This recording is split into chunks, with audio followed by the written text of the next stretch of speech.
anti-animal use here, actually starting a little bit late. My bad again. I had to run to the restroom. But we're here. Thank you so much for being here. Vegan Stoner Lady. I'm going to pass the mic around. We're going to have everyone introduced. You can find me on all platforms. We just got done with a live. And yeah, we got some new people too. Ooh, and it's our 1-year anniversary. Oh my God. All right, so I'll pass around and yeah. Hey, I'm Rebecca. And I also go by the Uncaged Front. I'm on Instagram and I have a blog, uncagedfront.org, and I'm just happy to be here and happy to have new people show up and want to advocate for the most vulnerable beings on the whole entire planet. And anyways, I'm rambling. So here.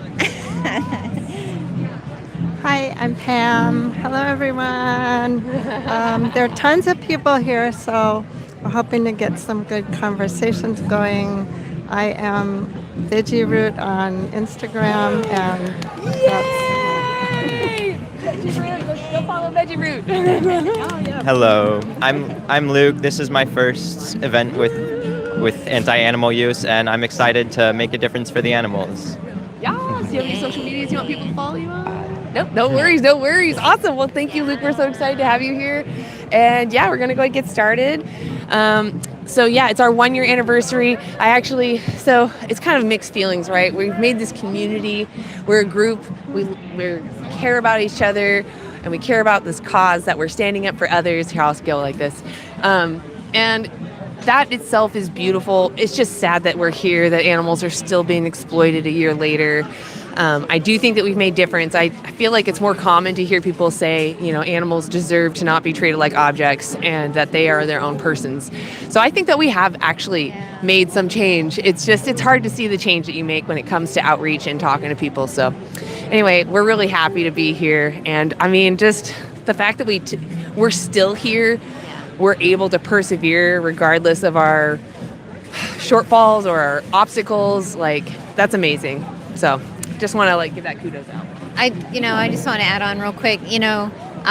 We've grown as a group, and our members, we all suffer from dystopia to an extent, and so living in the world that is so horrendous for animals, and we have so many feelings that go on constantly about that throughout every waking moment. It's improved our lives just being together as a small group, building community so that we can support each other and be stronger to advocate for the animals. So, we've been having so many conversations over the past year, and this group, it's unfortunate that we have to have it, but we're getting stronger through having it, and we're building community and spreading more message together. So it's been a really positive thing, and it's been one of the greatest things that's happened to me over the past year. So, that's so beautiful, Rebecca. Oh, yes, I agree. It's so beautiful. Do you want us to add anything, Pam? Yeah, no worries. So with that, I think we're going to go ahead and get started. The way this works is that we hold signs. The sign says, "Come talk to me. I'm doing a social experiment." And the other side says, "Should the powerful have the right to oppress the powerless?" And we're just going to ask people about their values and see if they align. Anti-animal use doesn't really have an outreach flowchart per se. You can use AV flowchart. You can use any flowchart. We just advocate for the abolition. Oh, did someone take your sign? Oh, it's over there, I think. Maybe. Is that the pig one? No. Where'd the pig one go? Oh, she took it. You can trade her. I'm gonna steal this from you, and then you can hand that to her. There you go. Oh, it's too funny. We have a couple of different signs, so I was trying to give everyone their options of signs to choose from. So this is my favorite, but there's also, actually the other favorite I have says fair or not fair, which is actually, I'm going to whip that one out because we have a bunch of these ones. Put this here. Yeah, so the other signs, and by the way, go check out The Radical Vegan. I can't pronounce it in German. I'll totally butcher it. Please go check out The Radical Vegan. She's amazing. Alexandria is amazing. She made all of our signs. Or she made most of our signs. We have other signs that we've made, but she's made most of our signs. Power versus the powerless. And then these people who are on the yellow sign, she added more traits. DNA difference. She's got pointy ears. You can't see it, but he's got hairier arms. It's a lot of differences between them now. Different language. DNA, does that make a difference when it comes to respecting others? And the other side says, fair or unfair? Test yourself now. So I love the colors. I love the questions. Go follow the Radical Vegan.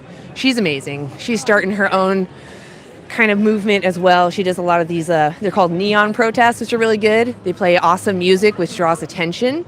And they hold signs that are kind of graphic, but at the same time, you're hearing this music, so you're drawn towards what's going on, and you want to ask questions. So I think it's a great model. We may try to do a couple neon protests here. We'll see.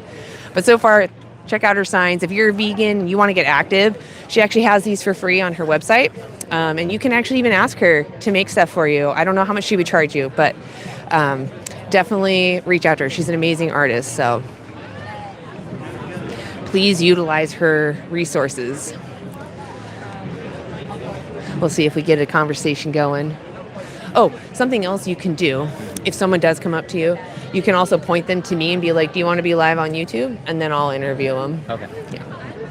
So what's the social experiment? Yeah, are you okay to be live on YouTube? Yeah, sure. Awesome. I'll have you just stand right here, Okay. and I'll stand here, and I'll put down my sign here. So the question's right there. Okay.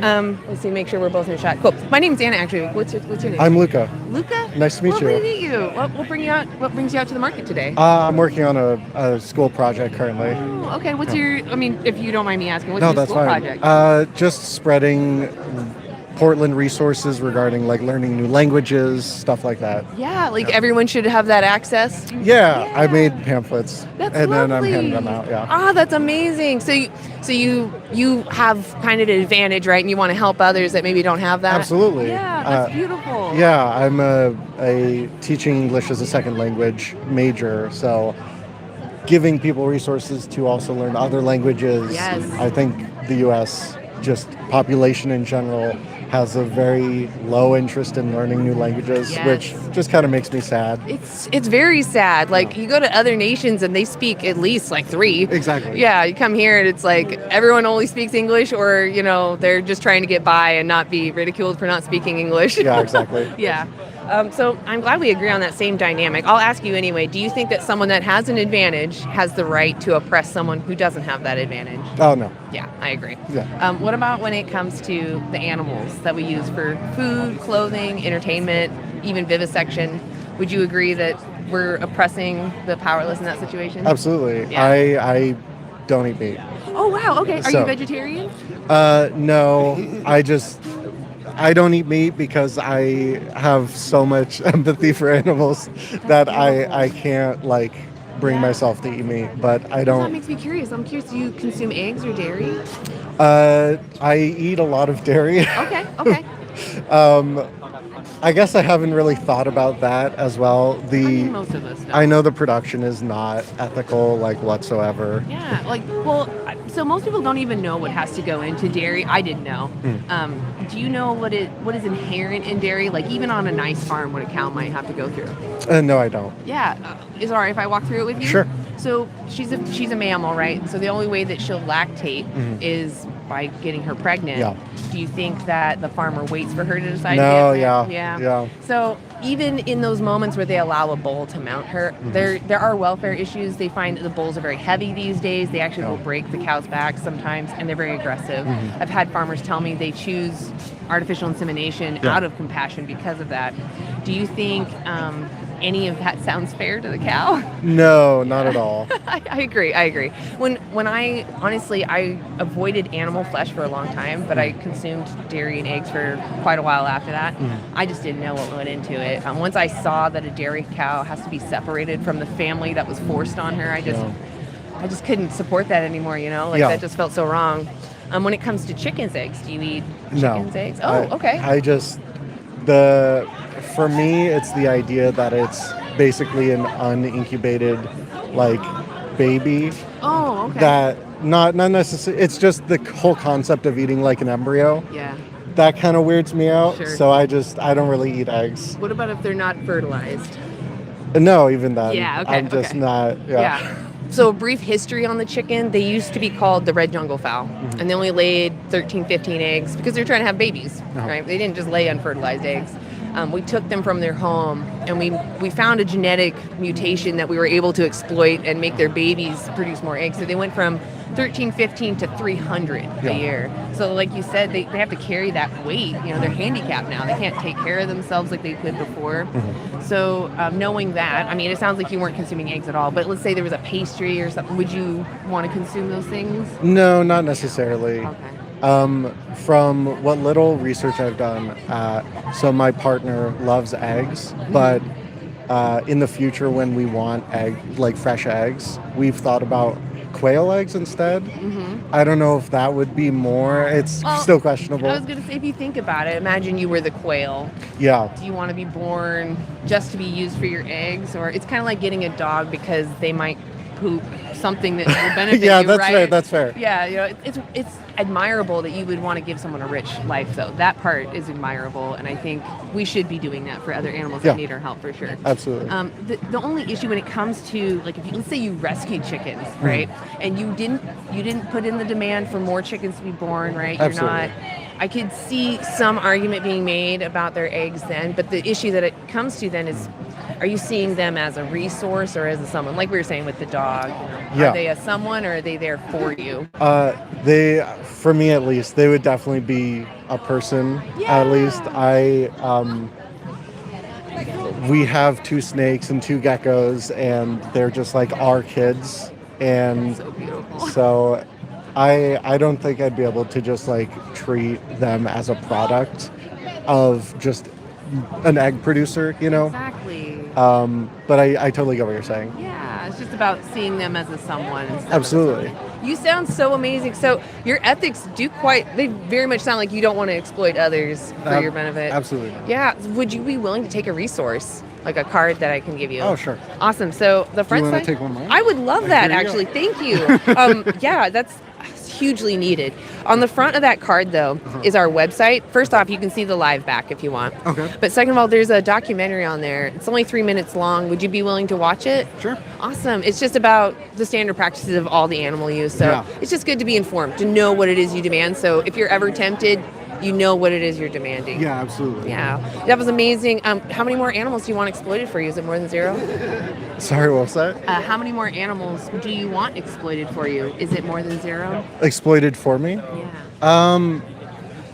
No, I think it's 0. Yeah. I would want 0 animals exploited for me. It's the value that we literally all share. So I just wanted to point that out, that we all care about each other, and some of us, our actions just aren't fully in alignment. Maybe we don't know yet. Or, So I really appreciate what you're doing too. Yeah, thank you. Increasing awareness and helping people get to resources is so important. Part of it is just getting the information to people who can then utilize it. Yes. Because otherwise, it's hard to fault someone for their choices if they're just uninformed about the effect it's having. You know what I mean? 100%. Yeah. What was your name one more time? Luca. Luca. Oh my God, probably the best conversation I've had all day. Oh, yeah? Seriously, you're amazing. Thank you so much. If you ever want to find us and join us, because you just sound like such an honest person, if you decide to go vegan and you want to stand up for the animals, you are totally welcome to join us. Okay, thank you so I really much. appreciate you stopping by. Absolutely. Yeah, well, I'll release you back to the I love market. your earrings, by the way. Thank you. I actually got them off of Etsy. There's a glass artist on there. They're the only ones that make these on the outside of the glass. Wow. Yeah. That's really impressive, Yeah, actually. I love them so much. And I have little ladybugs too. Oh, yeah. Yeah, they're so awesome. But thank you so Awesome. much for Thank stopping. you. You have a good Thank rest you of your again. day. You as well. Thank you. Yeah, so you will much. enjoy the rest of the market. Yeah. Oh my gosh, so many beautiful conversations today. Oh my God, I'm seriously just over the moon about it. Y'all, who's in here? What's up? Make sure you're double tapping. Make sure you're sharing. It's good to see y'all. By the way, this is the resource he gave. He's trying to help people learn multiple languages. Here in America, we're so dumb. We just know English, and some of us are smart enough to know Spanish. But most of us are just dumb English speakers. So I definitely think we need to learn how to speak other languages, because there's so many people that I would love to talk to that I'm literally held back because of my ignorance and only knowing English. It's really sad. The pamphlet feels good in my hands. It's smooth. They picked the right materials. Ooh. There's actually where I live by my apartment, there's a Japanese immersion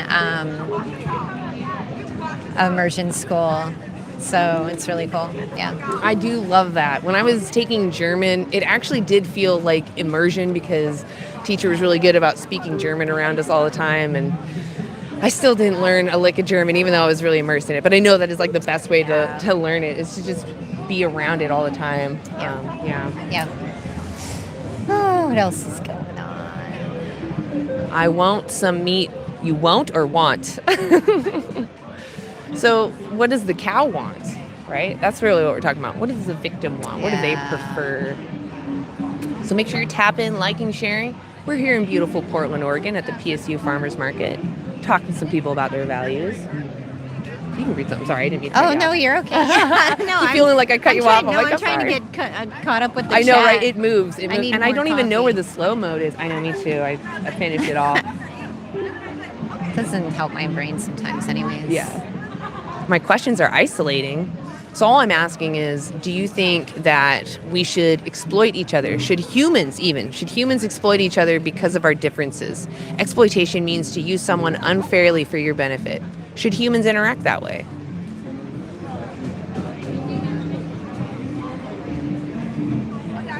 Yes, vegans do kill plants, but luckily plants are not sentient and they literally don't care.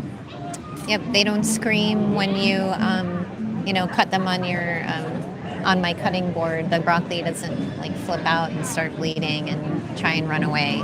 So, yeah, I kill broccoli and I eat it. Yeah, I'm okay with that. I peel off the skin of my fruit. Yes. I will pull it apart, right?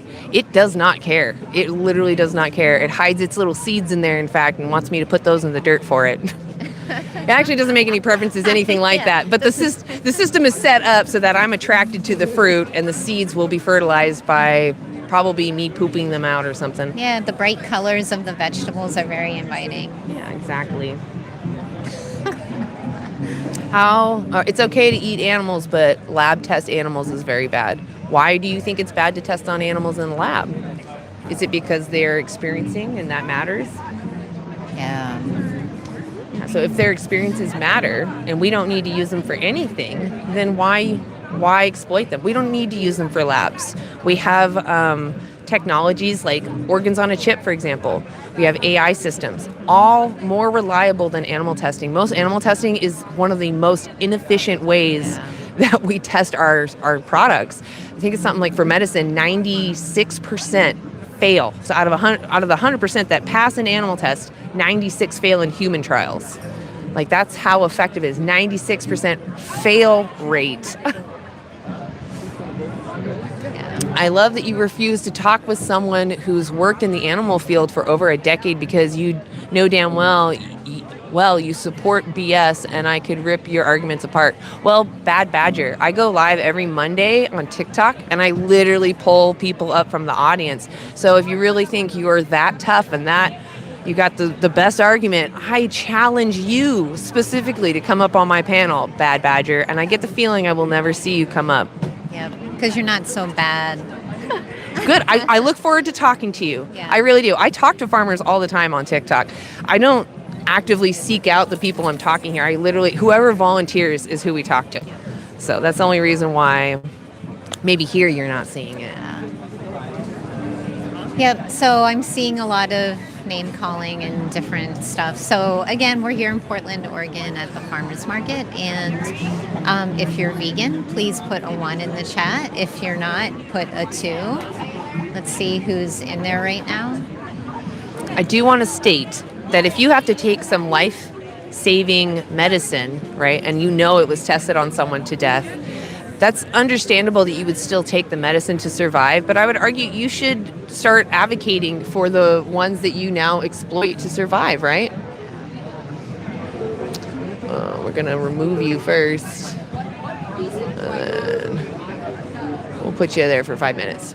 You don't need to spam our chats with emojis. Thank you. Okay, got a bit of a spread here. Yeah. All right.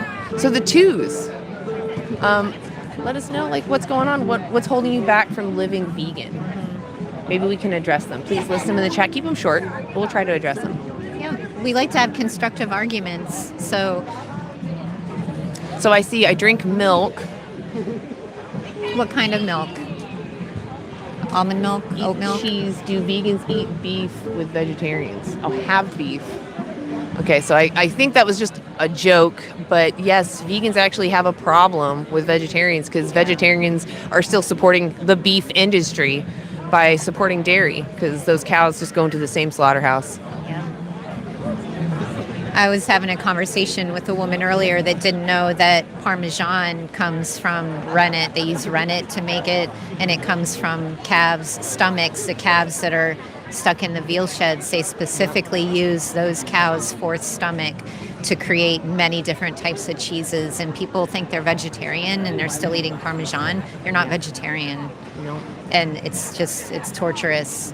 So they use baby animals specifically for that types of cheese. Like the baby is pulled from the womb. So those that have an issue with abortion, here it is. They rip the baby from the womb, and then they put a needle into its stomach to pump out what's in its guts so that you can have parmesan. Yeah. And then they take the mother and they take all that baby formula from her breast and they give it to you. Yeah.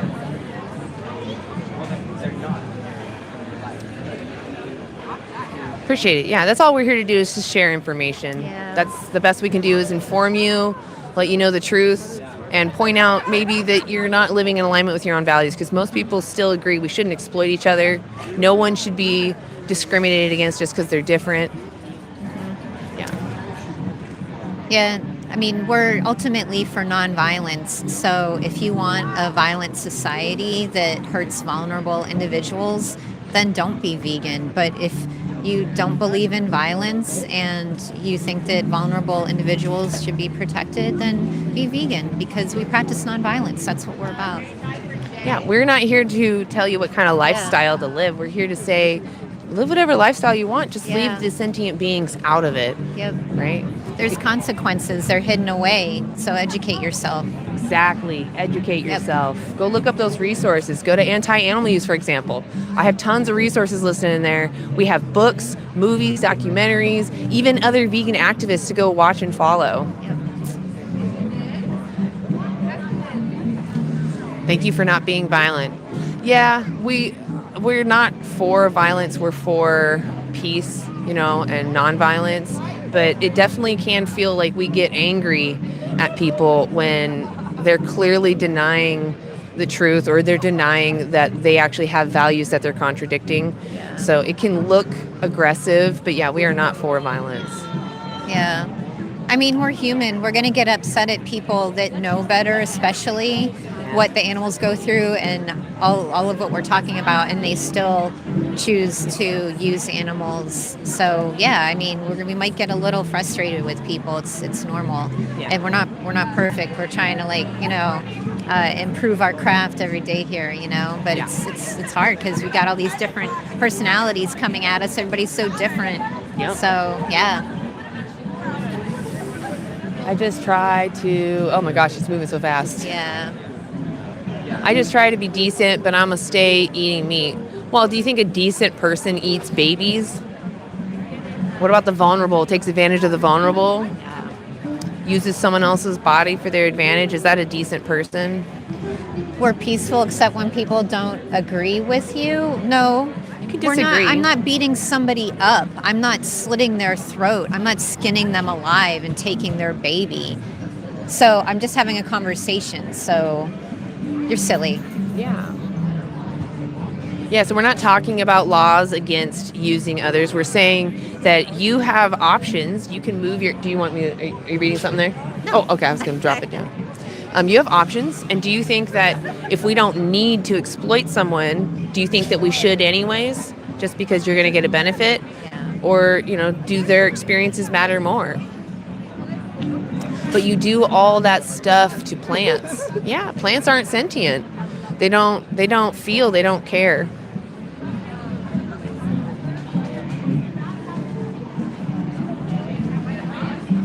See, you haven't saved one. I've saved around 70. You're all talk and BS, no action. I don't know what that means. Yeah. Save one. What are you talking about? We save animals every day by not demanding that we use them for anything at all. So One person going vegan can prevent 100 to even 300 individuals from being born into that system and forced to be used and exploited. White? What about white J-pot lover? Because veganism is not just a white thing. You're totally invalidating all the other vegans that aren't white or Caucasian. Yeah, whatever. you're silencing their voices. Do you want to jump in? Sure, for maybe just like a short minute. Yes. Oh, wow. A lot of people here already. Yes. Hello, anti-animal use people. Hello to the vegans. Hello to the non-vegans. For anybody who's joined recently, we're here at the PSU Farmers Market in Portland, Oregon. We're starting conversations with y'all in the chat, as well as folks that are comfortable enough stopping by, about animal ethics. We're asking, is it justified to exploit animals for their flesh, their secretions, clothing, entertainment, testing, for any reason, when we have an alternative? When that exploitation is needless, what's our justification to continue contributing to it? Let's hear it. They're all Epstein class. We're not rich folks. I think you're talking about billionaires and folks who have a lot of power and the way that they use it to abuse. I don't use vulnerable young bodies people. for my benefit. No, I think you might be a little confused there. Somebody says, are you vegan? Yes, we're all vegan here. We define veganism as a principle against exploiting animals when we can. And it's not an empty principle, it's an applied principle. We enact it with our actions. So I want to ask, what would be the justification for exploiting animals in 2026 when we have another option? Let's spark up that discussion. Yeah, let's go. Would I unalive one human to stop all animal suffering? I don't know. Honestly, I really don't know. I would probably commit suicide myself to do that, yes. Yeah, that's true. If that's what you mean, yeah, I could see that. Somebody says, I love the taste. So with this, you're getting at the satisfaction that you receive when you consume animal flesh or secretions. But I want to ask, does pleasure justify exploitation and violence against our fellow earthlings? If it doesn't justify it for a dog, for instance, what justifies it for a pig or a fish or a cow? What would the difference be between these animals that justifies treating them so differently? I saw a question about lab-grown flesh. Yes, it could be the future, but honestly, we don't need it. We have everything we need right now. The best thing I could see that being used for would be like our companion animals that are obligate carnivores, but still they currently do exploit animals to make lab-grown flesh. So as soon as they separate that, I'm sure vegans would be more in support of it. Somebody says we've been doing this for billions and billions of years. Do you think that makes it ethical? Humans haven't existed, as far as I've reviewed the evidence, that long. But let's say that we did. Let's say we've been doing it for trillions. Let's say that universe existed, right? It's happened for like 1,000 times longer than you even said. Yeah. Would it become ethical from the victim's perspective, from the animal's perspective, if we exploit and kill them when we don't need to, just because it's happened a long time? Can you think of any other injustices within human affairs that have happened for a long time, but are also unfair, unjust, and we should not accept them? If so, what's the difference? How is me consentingly getting my nose pierced the same as a cow having a ring in their nose? Do you really think that I wear this to say, yes, we should dominate other animals? Because that's the silliest thing I think I've ever heard. Somebody says, we don't care about injustice, so we're not necessarily trying to reach the folks who don't believe in human liberation. We're trying to reach those who are interested in consistently expanding their liberatory scope from just humans to also include our fellow earthlings. Somebody says the cow consented. How? How does a cow consent to being used, exploited, artificially inseminated, or killed? How do they consent to any part of that process? When I witness it, when I watch the videos, I see them struggling against this process, and I see them fighting for their life. Have you watched it?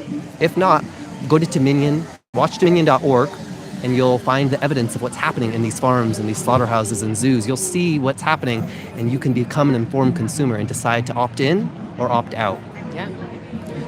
I saw, I think it was David, said that they were just joking about my nose ring. Yeah, it's fine. It's just there's other people that jump on that, and they like to just distract from the point, which is that animals are vulnerable to us, that they actually even look to us for our help, right? And I think that's important that we bear that in mind, that they're just vulnerable beings, and I don't think that they deserve to be exploited by us.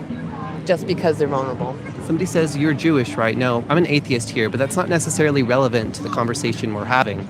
We're here to talk about animal ethics. We're asking, is it ethical to exploit animals for any reason when we don't need to? What would be our justification? Let's hear it. I also saw somebody say, what about bugs?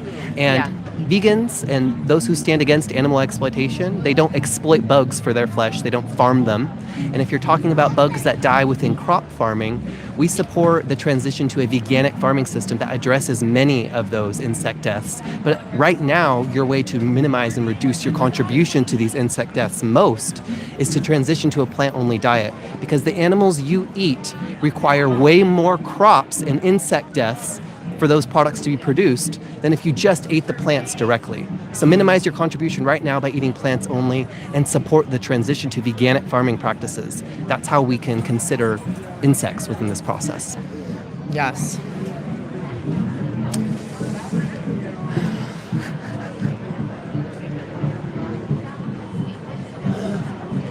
All right.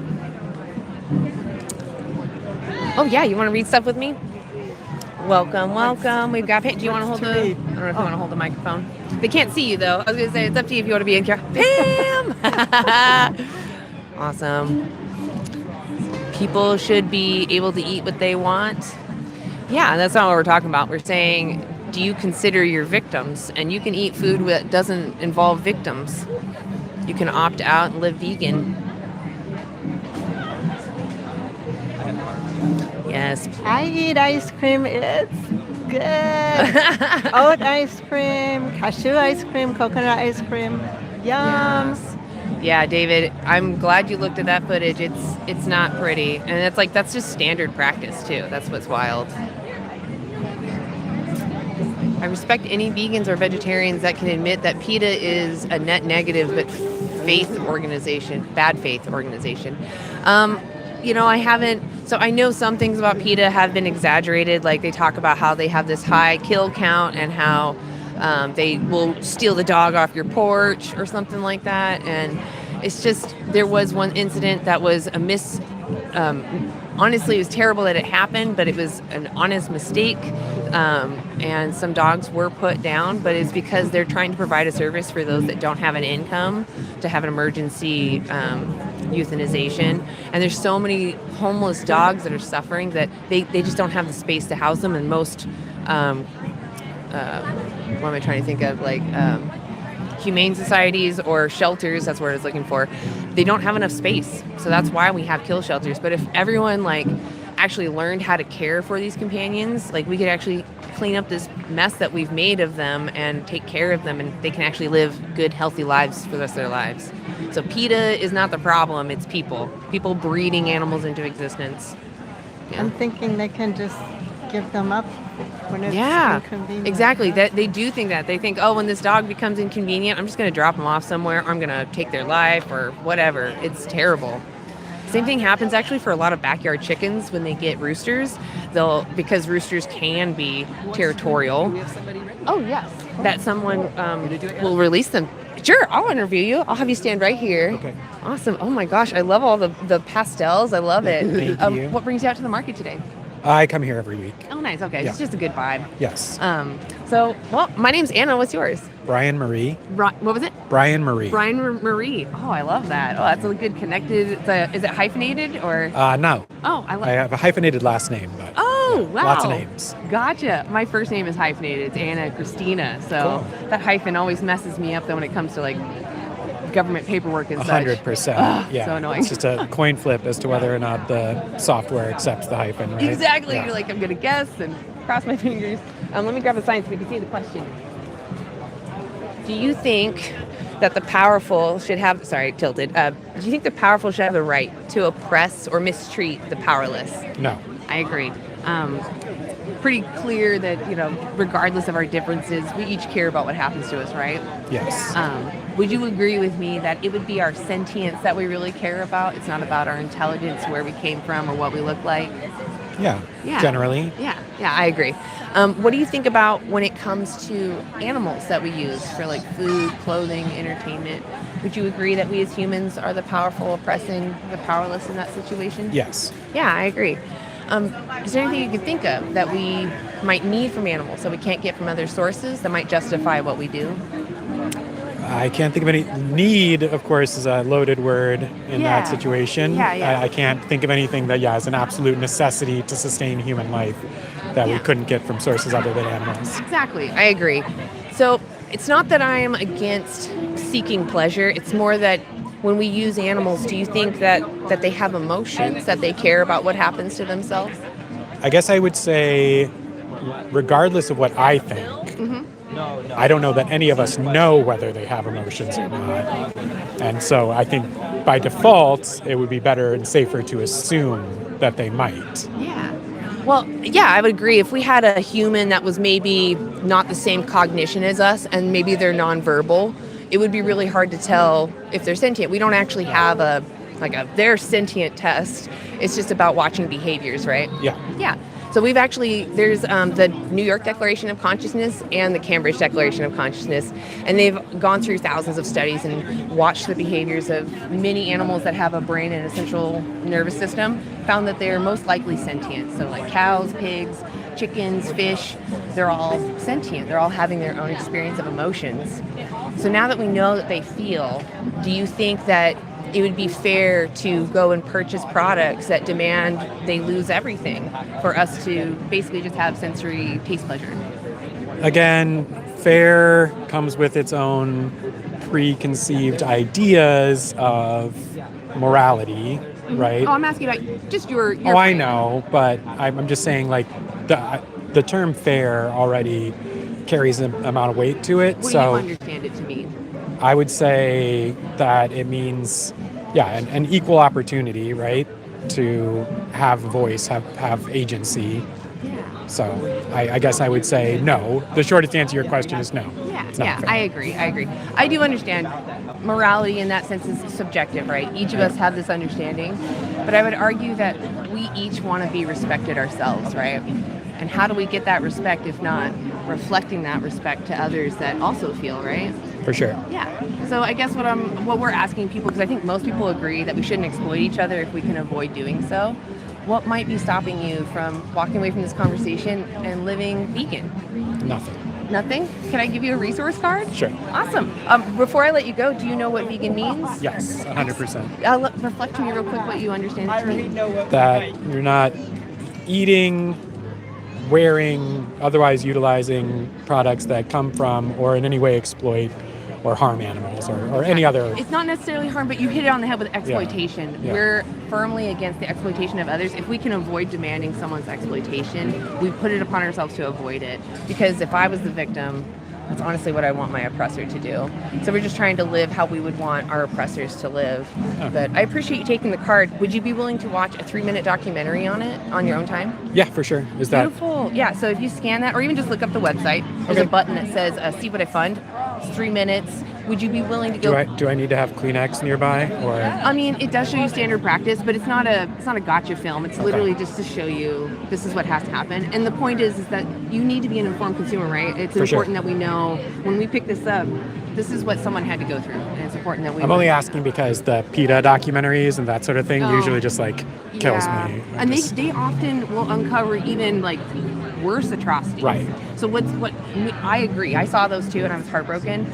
I saw Dominion, and I was like, I can't support this. But then my mind went to, there must be a nicer way to do this, right? There's got to be a good way.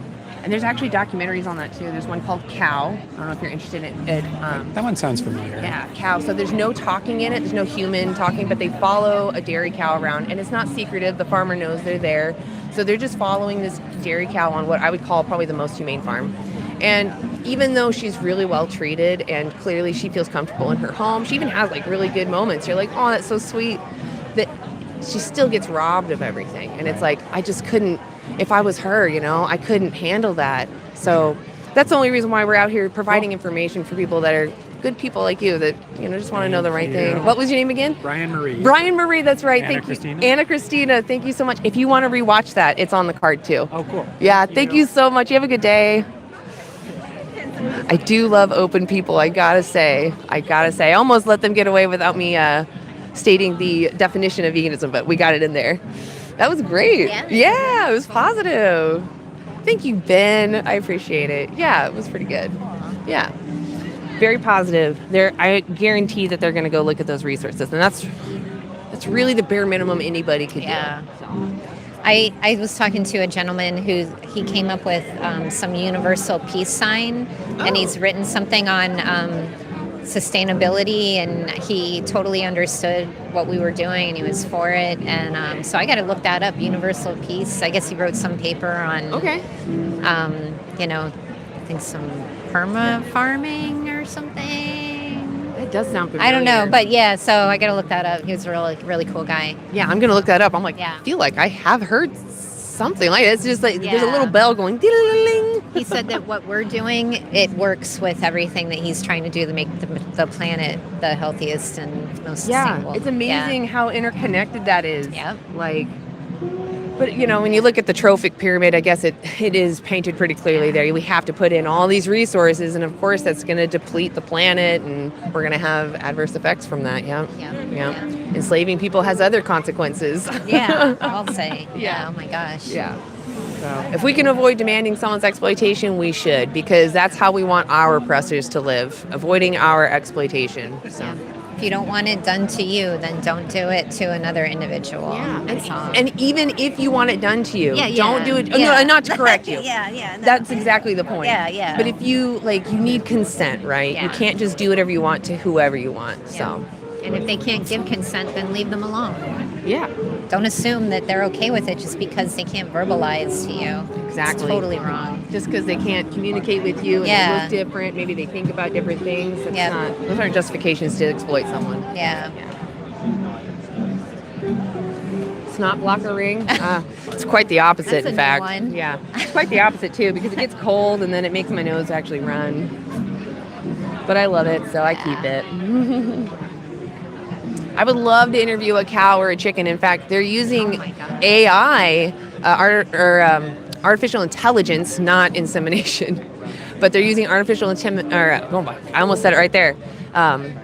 Intelligence to learn the conversations that animals are having between each other. They've already learned that dairy cows have names for each other, and that they'll pass around their babies so that it one of those takes a village to raise a baby kind of thing. And gosh, my hair is just all fluffy. So that in whales, I think they're looking closely at dairy cows, and I forgot what kind of whales, like a sperm whale or a blue whale.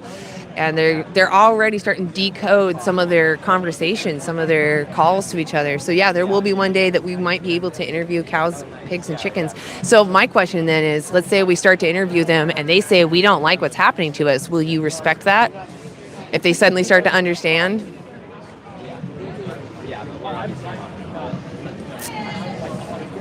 I love the green hearts. Definitely spam those. Animals are part of what makes us human. I don't know what that means. We are animals. Is that what you mean? Excuse me.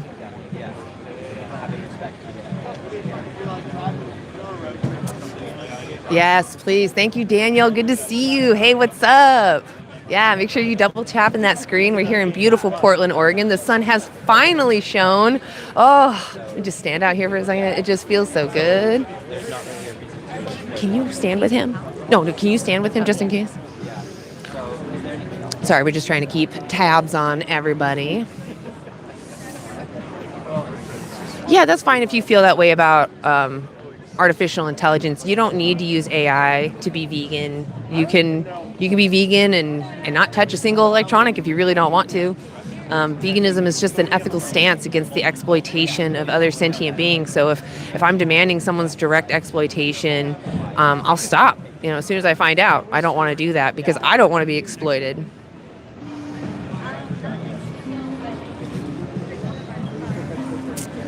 Why we keep other predators eat prey like lion? Why just us? Oh, so yeah, I'm not for predation, but I'm also not going to go out and attack predators, right? Because humans cause the most harm right now. We raised to be slaughtered 92.2 billion animals, and that number is going up, by the way. And it's just land animals. If we include aquatic life, it goes into the trillions, multiple trillions of lives taken annually.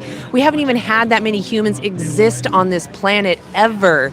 So we're wiping out the entire existence of all humans on the planet annually for animals population. Oh, awesome. Yes, I might have you slip over. Awesome. I'll have you come right over here. Oh, I'm going to have Right here? Yeah, I'm going to have you go over there. Yeah, you don't need to hold your sign. I'm just going They to. said they were curious about the sign. Oh, I gotcha. Okay. I just think I know the answer. Okay. I- Do you want to, and I'll just stand here with you? Yeah, if you want. Okay, I'll just stand Okay. here and I'll hold this sign. So you stand in this box right here. Okay. And then you keep yourself right there. And All y'all right. are ready. Okay. So what do you think about the sign? Okay, I think to address the question, I would save the pig over the dog Really? because, Okay. well, pound for pound, a pig is bigger.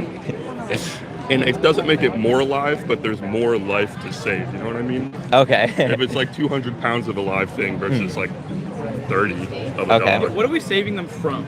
That's also true. And what is? Yeah, I need more background Okay. information. Well, so you think do you think we should save both of them or just one? Both, Also, ideally yeah, both. exactly. If we Okay, have the yeah, option, sure. yeah, exactly. So, in your daily life, you have choices on. Do you want to save one of them or both of them in choices like what you eat? I don't think I've ever been given the choice to eat dog, though. Okay, but you've been given the choice to eat pigs or not eat pigs. That's a right? very, Yes, that's that's a true. very Exactly. good point. If we could eat dogs commercially, Sure. we would like. All day. This would be a very hard debate. Okay, but you agree that we shouldn't eat either of them, or that we shouldn't kill either of them. Well, I don't know. Like We should you say, said, you like- said we should save both of them, right? Well, like you said, we have no reference point for dogs. I think if I'm gonna eat pig, I may as well also eat dog. we might as well do neither. Is what But I'm he's here already- to he's say. Which is what you would That's think, what yes. that's what I'm here to Which say. is Yeah. which is totally So fair. Yeah. you I hear you. okay? So why would you eat them? They're everywhere, very readily available. Uh-huh. Yeah. You think that justifies exploiting them their whole lives and killing them to eat their bodies? Oh no. Okay. But How would you define exploit in this context? So using them for our purposes Yeah. against their will. Well, I feel like, I mean, You think they want to be exploited their whole lives and killed at a fraction of their lifespan? I don't know. I think the word exploitation doesn't really extend past like human labor. Well, what do you and mean human when you say politics. exploitation? Exploitation, as in, you can exploit natural resources. You can exploit labor. Yeah. With livestock, you don't do either. I mean, you said you think you can exploit people too, right? You know, I don't. I just feel like You don't- in the broader span of global concerns, I'm much more concerned with human exploitation than animal exploitation. How many But- times a day are you demanding human exploitation? Am I, me am I frequently, demanding it? unfortunately. Am I demanding for human exploitation? Seldom. Exactly. And you cause the exploitation of animals every day with what you eat, what you Yeah. wear, what you support, all of that. I mean, we all also call for human exploitation by the clothes that we wear. I mean, everything that we're wearing. yeah, was so made that's by another slaves. that's another conversation that you can also try to do that, but you can do those at the same time. I suppose so. I Yeah. suppose so. So, do you know what it means to be vegan? No, I've never heard that. Are you joking? Or I'm joking. Okay. Well, what we mean when we say vegan is the ethical principle that we should not exploit other animals. So, is there anything stopping you from being vegan? Yeah, I don't. I think like trying to compare animal rights to human rights is such a joke. Well, we didn't compare animal rights to human rights. We're just saying why we shouldn't exploit animals. Well, that's the thing. I disagree with you using the word exploit to describe. Well, that's not a animals. word exclusive to humans. That's It doesn't say humans, it says to use unfairly for your benefit. yeah. That's what it Okay. means to exploit. I mean, I guess that's a nice like dictionary definition, but like if you're talking about the real world, that's not what exploitation is. What do you mean? I think you can exploit animals. Yeah. How would Yeah. you exploit an animal? Like, Circus or how's the fastest way? Sure. Sure. I I don't mean, like circuses. That's for sure. why not? Yeah. So why are you against circuses? Because you can't eat the elephants. You cannot. No, Where's Sarah? I don't know. Feel, right? I think, look, I do think ethically being vegan is probably like more more preferable. sound. Yeah, more Yeah. preferable. Yeah. But as far as like minimizing impact, minimizing damage, right? That's what we're all trying to do. To me, like, you know, wearing like Nikes who have been produced in in horrible conditions, or the impact on the environment is horrible. That versus eating like chicken or something, I don't know which is worse. Well, And it doesn't matter which one is worse. You can No. stop doing both. You're wearing Nikes. What does it matter what he does for your choices? it doesn't. But you can do both, but it makes your life.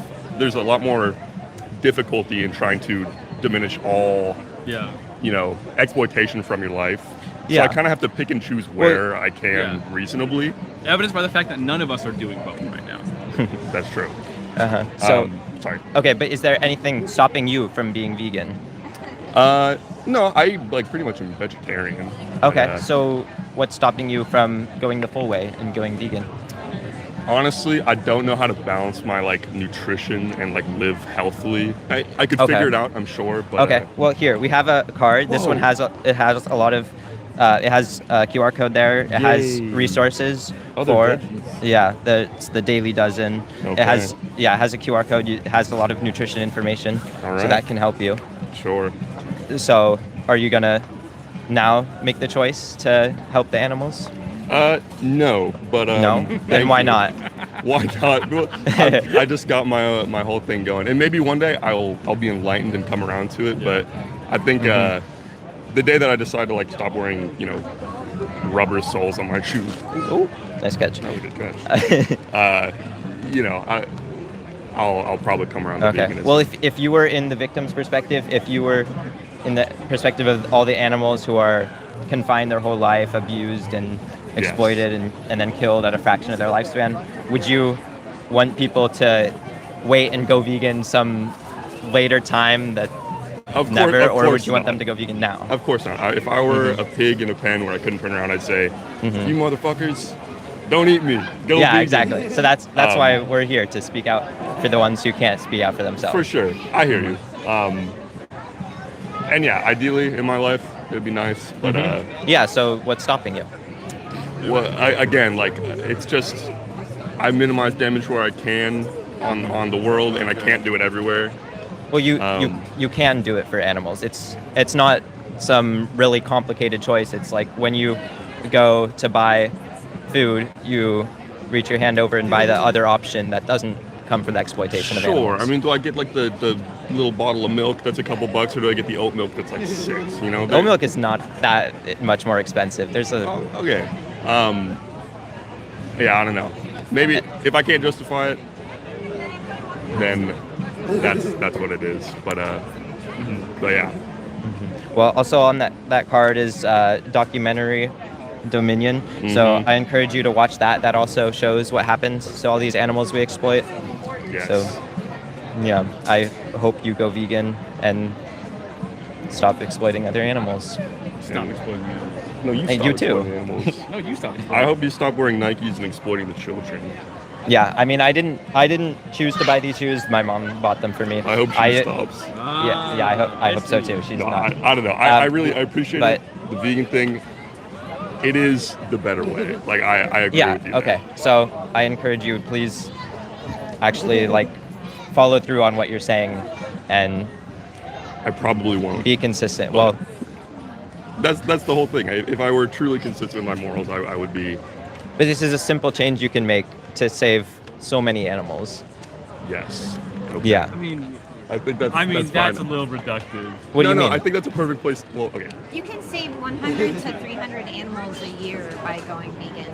I don't think that's how production works. Yes, it is. We live in a supply and demand economy where it's capitalistic. So whatever we buy is a reflection of what is produced and what is Sure. put back into the Well, like factory. I've worked in like grocery stores, and they buy, they'll buy however many pounds of meat, and whether it's sold or not, they throw away the extras, and they buy the same amount the next month. Well, So- but if they consistently sell, like if the amount they sell declines, they're not going to keep buying the same amount and waste all that sure, product. eventually, you're Yeah, exactly. So that's what being vegan does. It reduces the demand for it, and you stop Yes. causing all of this to happen. So true. Sure. Thanks. Yeah. So you agree. So I do. Yeah. I don't, Yeah. I don't think. so I encourage you to not be a hypocrite, be consistent, and Yes. actually help the animals. Okay. Well, thanks. Thank you. All right. Right. Thanks so much. for You your time. too. Have a good one. Want some hand sanitizer? Sure. We have some. We need some hand sanitizer. Oh yes. Do we yes, have it? I do. Here, actually. Okay. So that was pretty revolting.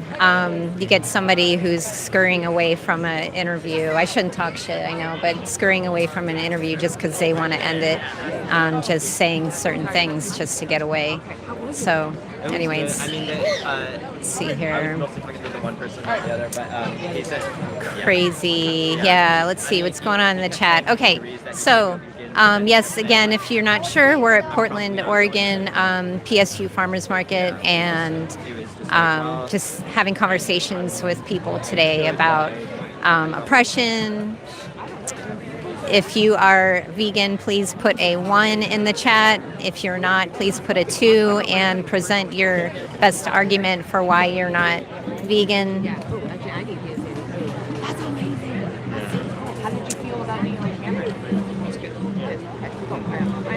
Yay, vegans in the chat. Yep. Oh, I need my glasses. Can barely see. Lewis. Jason. Yay. Oh, Smelly Sloth and Happy. Thank you for being vegan.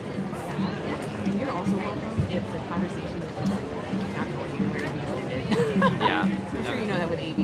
Yeah, they really ended there. Exactly. Don't waste your time. So you can do the same thing here. So, okay, guys, I looked up the ingredients in Parmesan. Indeed, use a slaughtered calf enzyme. Of course, we're not going to give you misinformation. You know, we look things up and we do our research before we talk to people about this stuff. So it's pretty disgusting what animals go through. Baby cows are used for the cheese that you love. So I think I followed them, but this is my first thing with besides. I live in a place where vegan goods is double the price and meat substitutes are almost completely unavailable. So do you have access to beans, rice, things that are on the shelf that you can hydrate? Like lentils. Any good lunch places? Trying to think. Actually, Oh, I got distracted. Sorry. There's actually been a research study done that eating vegan is 30% cheaper. I used to actually live in a place in the southeastern United States, and it was really kind of like, there weren't any vegans, and I would just buy whatever I could that was vegan, which is just basics, like basic veggies, basic rice, beans, things like that. So you just need to feel full, and it's good to feel full and not hurt anybody in the process. So I'm going to put this somewhere so everyone can see okay. it. You want me to take the mic? Yeah, sure. Or are you good? You can come in with me if you want to. Yeah, I would love to. Let's see. How are we? How y'all doing? Did you already say where we're at and stuff? Yeah. Awesome. Yeah. Awesome. Yep. How about who's vegan in here? If you're vegan, put a 1 in the chat. If you're not vegan but curious, put a 2. And if you're not vegan and just maybe angry at us, go ahead and put a 3. Yeah. Oh no, it's 30% cheaper because you're just eating plants, whereas the animals have to be fed the plants, and then you can eat them, and then you eat plants next to them. So, okay. Vegans are great people. Yeah, we're amazing. We're compassionate. We care about each other. We care about those that feel, regardless of who they are, what they look like, where they come from. Yeah, we care about everybody. Veganism is actually a principle against exploitation of all sentient beings. So even though we're out here talking about, the non-human animals primarily because, they are the most oppressed in the entire planet, we do care about everybody. If you were being exploited, we would stick up for you. Hey, Jason and Utops. That's you. You're funny. Rich kids, huh? We're not rich No. kids. We're not rich or kids, but thanks. Yeah, it's really far from rich. Yeah, so, really far from a kid. I guess we're faking it. Yeah, We we're are. faking it. Yes. And I don't even want to look rich. There, I don't know. Anyways, I shouldn't Yeah, get into that. I don't know. Yeah, every time I've been in rich circles, I'm like, oh yeah, Yeah. I don't care for these people Yeah. or this lifestyle or whatever. It's just no. Yeah. Yeah, you can slow it down. Sorry. Oh no, it's okay. What about free-range fresh eggs? Those come from female bodies that were manipulated through their past generations so that they have a handicap to serve you, which is not fair. So every time you demand eggs, you demand more of those individuals be born into existence just to serve you. And they're not here for you, they're here with us. So yeah, I see a lot of ad hominems, a lot of people speaking from emotional triggered responses. I get it. But, you can make that cognitive dissonance, that feeling you're having, you can make that go away by living vegan. Yep. You don't have to opt into animal abuse. You can opt out and live ethically with vegan. Yeah. Give it a try. It's like really interesting because the more that you do it, it's not difficult. It's just a little bit of change and choices. Well, and you feel independent, that you're able to decide for yourself what you're going to do, right? That's liberating in its own way for yourself to take control over what you consume. Most people are just blindly putting things into their face, Make your own culture. Yeah, exactly. Culture of peace and loving actions. Yeah, not exploitation. Yep. Yeah, we don't call anybody a piece of meat because that's literally objectifying someone to a something. And nobody wants to be reduced down to that because we do care about what happens to ourselves. We care about our own welfare. Plants, rocks, objects, they don't care. If the animal died of natural causes, I still probably would not eat it just because I don't want to eat another being's body. I mean, I don't even think of any extreme circumstances I would do that. I would be eating so many other things before choosing to eat another dead being. Yeah. So, and plus at that point, you could probably get really sick from eating a dead animal. Yeah, I wouldn't recommend this whole idea of if an animal was hit by a car to go consume them. I guess there's no actual immorality in that, but it is not safe or healthy. So I wouldn't recommend that unless you want a parasite in your brain. Yeah. Yeah, exactly. The issue that I would say is that you're still seeing someone on the side of the road as a something. When I see someone who has been struck by a car, I don't think, ooh, lunch. I think, oh my God, someone lost everything to, just crossing the road. Mm-hmm. And that can happen to anybody, and it's a tragedy. Nobody wants to deal with that. Thanks for all the vegans in the chat, giving the info. We appreciate you helping us out. Yeah, if you hit a deer with your car on purpose just so you can use them, that's exploitation. Mm-hmm. Yep. Plants are alive and living, not sentient. That's the difference. Sentience means the ability to have a subjective experience, feel emotions, like pain, suffering, joy. Hi. Yes, the most smelly farts. I see you. Wow, I get it. But we kill no one. Yeah, exactly. What's the diet that doesn't demand someone's exploitation? Oh, vegan. Yeah. There's only one answer. Yeah. Yeah, so again, if you were to be driving down the road and you accidentally hit a human, do you think, oh, lunch? Or do you think, oh my God, I just hit somebody with my car? Yeah. They're probably not feeling good, if they're still feeling. Plants don't feel. We have what's called debunking a myth. Plant consciousness goes over the last 50 years of studies that looked at plant sentience, and they conclude that plants are not sentient, not like animals and humans. And even if they were, we feed so many of these sentient plants to the animals you exploit. So if you care about plant welfare, you would stop using animals.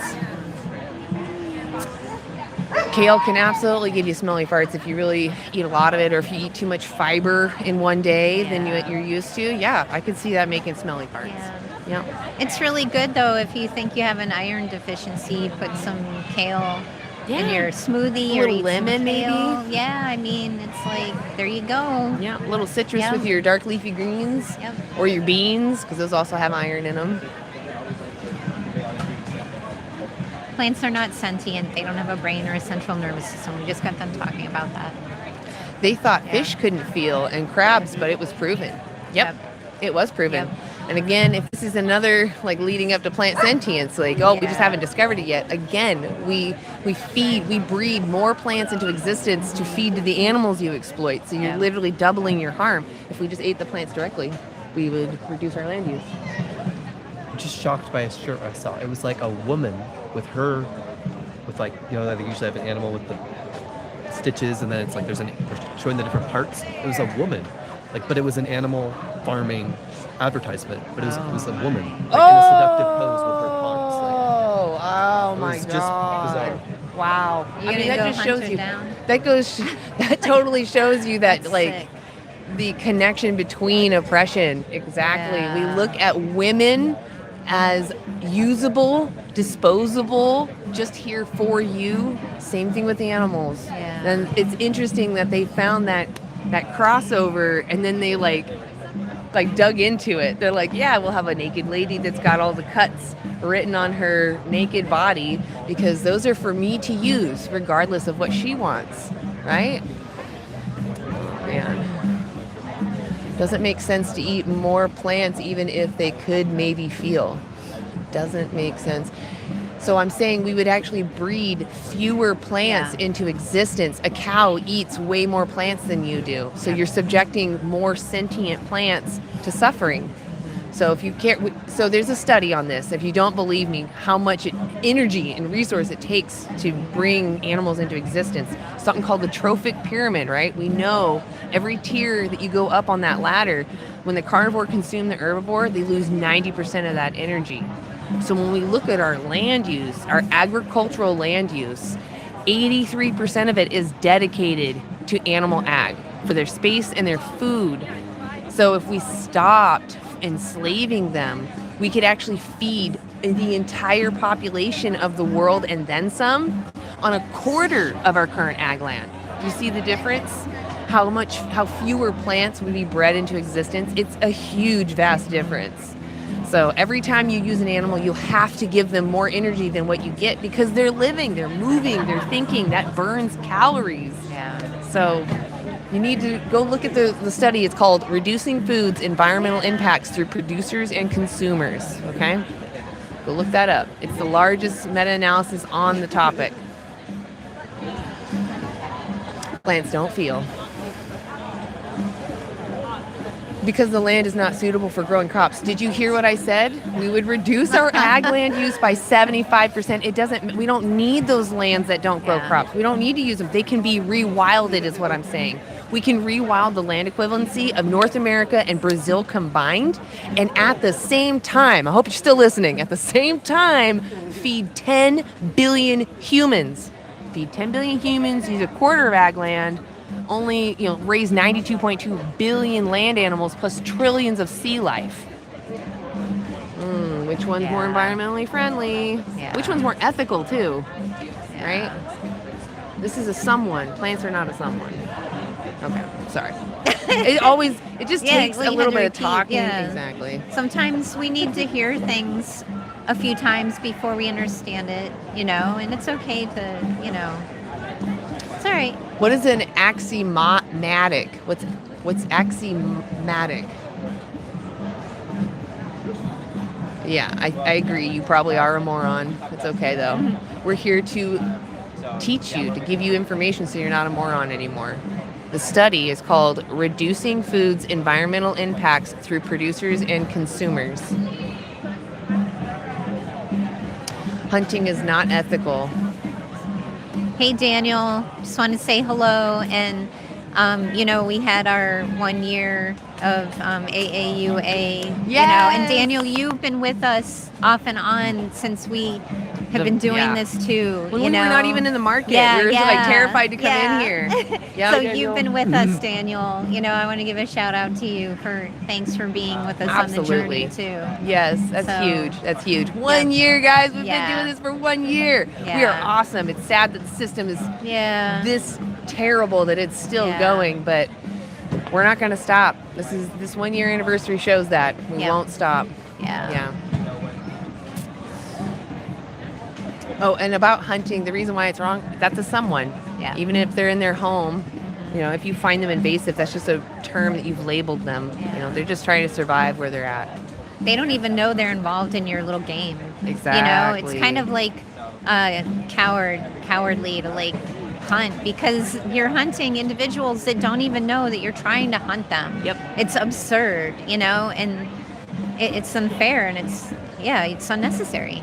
Yeah. Thanks, Utah. Yeah. Thanks, Daniel. I see you too. Yeah. Yes, and we actually even have a newer one today. We also have Minx, who sadly, Minx, we're so sad you're sick. Minx, I don't know if you're in here, but we do miss you, and I have a card for you, so next time I see you, just be ready for that. And the unicorn cat food, I have that for you as well. So, yes. Oh, good. I'm glad that you don't hunt anymore. Thank you. Yeah, that's fantastic. Yeah. Like, what we need are more people that come from your background to start speaking up for the animals, just because, you know, your unique background is a lot that people push on the most. They're like, well, I hunt. They use that as an excuse. Yeah.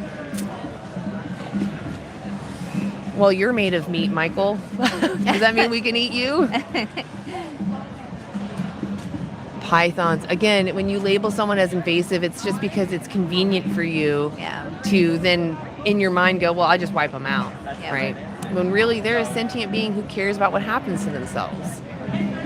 If it were humans that were invading somewhere, right, they're being invasive, would we decide to wipe them out, or would we try to reason with them and try to help them so that, you know, I doubt that they were doing it in malicious ways. They're just trying to survive. Again, exactly, Daniel. Thank you. That 3-minute film, please go watch it. If you think that it's okay to use animals, you think that it's our right, that animals are here for us, go watch that 3-minute documentary. You know, ask yourself, do I really want to give my money to those people? Because that's just standard practice. Yeah. And if go ahead. If the 3-minute is not something you want to look at, Dominion, free on YouTube, which the 3 minutes actually just clips of it. But Thank you, Craig. Yeah, 43 years, no meat or eggs, still healthy. Thank you. Make sure there's no dairy in there either. Yeah, no dairy or too. honey. Yeah. And it's not about purity, though. It's about viewing the individuals as sentient beings that, you know, I don't want to steal from you. That's not right. Yeah.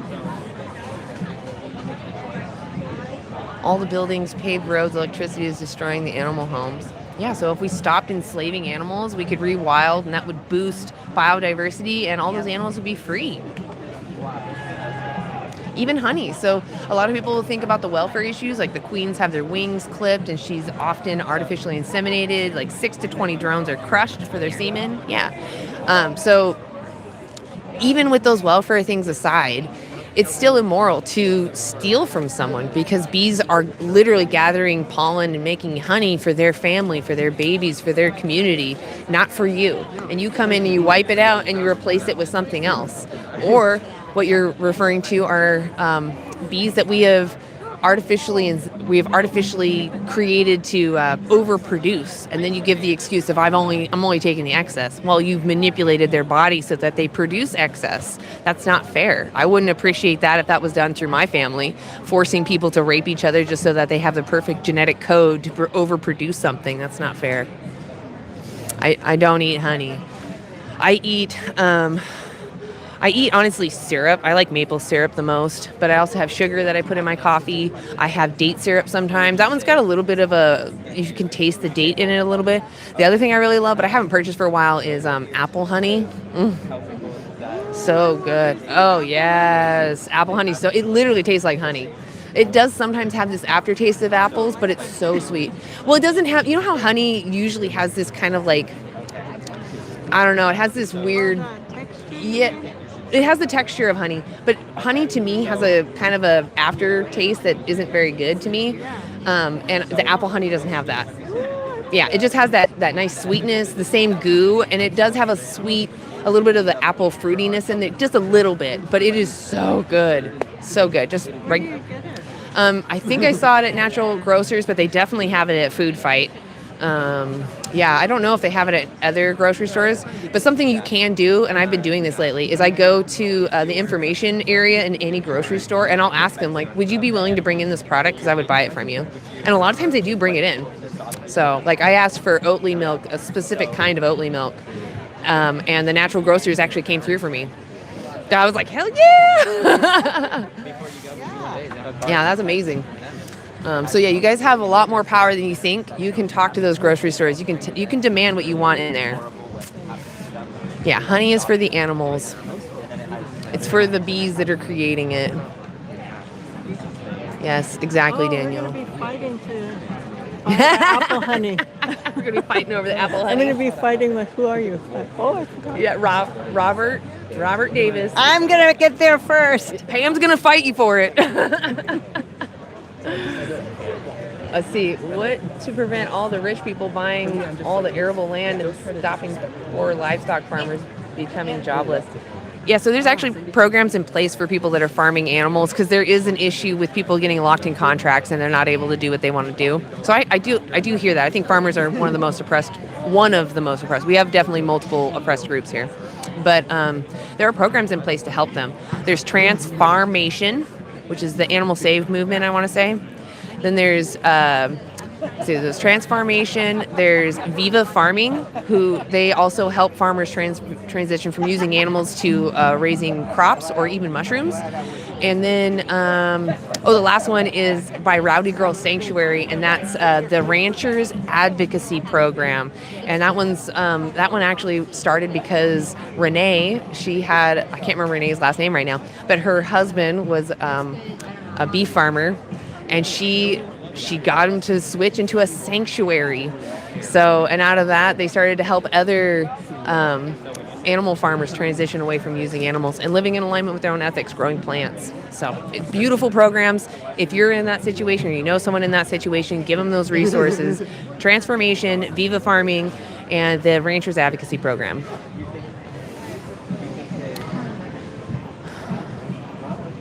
The whole design of this life is to go into the next one. So does that give you right to take life from someone else early? Or should we just off each other so we can go into the next level? Which one? Can I even say that? Oh. That can't be true. Yeah, I don't think that's true at all, but I'll look into it. Beaver urine in electronics, I don't believe that. So this is actually not new. Or this part is new. This is foam and plastic. This part, I've had that for years. So the microphone part I've had for at least 2 years, if not more. I don't know actually when I exactly bought it, but at least 2 years. So when I get new electronics, I try to buy them refurbished or used or in some other fashion, because I do know there's exploitation in those systems. But honestly, even if you bought a brand new iPhone, right? You're not demanding slavery when you demand a phone. You're demanding a phone. Whereas when you demand animal products, you're literally demanding, there's just no way of separating the exploitation. It has to be there. You have to rob someone of their body parts in order to eat their body. Plastic is not an animal product. And if you're going to go into that goddamn stearic acid argument, they actually do have a plant-based alternative, and there's no way of knowing which one they used. And we're learning that they're actually increasing the alternative because it's cheaper and more reliable. The only reason why we use animal byproducts in anything is because we have so goddamn much of it. It's just, oh yeah, that's fine. It's just, there's so much of it that if we just threw it away, it would just be pure pollution. So they're trying to use it to reduce the pollution. But if we just stopped enslaving others, guess what? All that pollution goes away. We would have a greener planet. We would reduce our greenhouse gases by 75%, right? We would reduce our fresh water use by 20, if not more. Yes, an appeal to hypocrisy does feel convenient right now, doesn't it? But it's a fallacy. Just because maybe I am not perfect doesn't mean you can't make better choices, right? If someone is over there schmurdering other people, does that give you the right to do something immoral now too? Because someone else is being immoral? No. You hear the information, you can think for yourself, decide if you think it's right or wrong to exploit others. Do you want to be exploited? Do you find it right or wrong for you to be exploited for someone else's benefit? And then show that in your actions.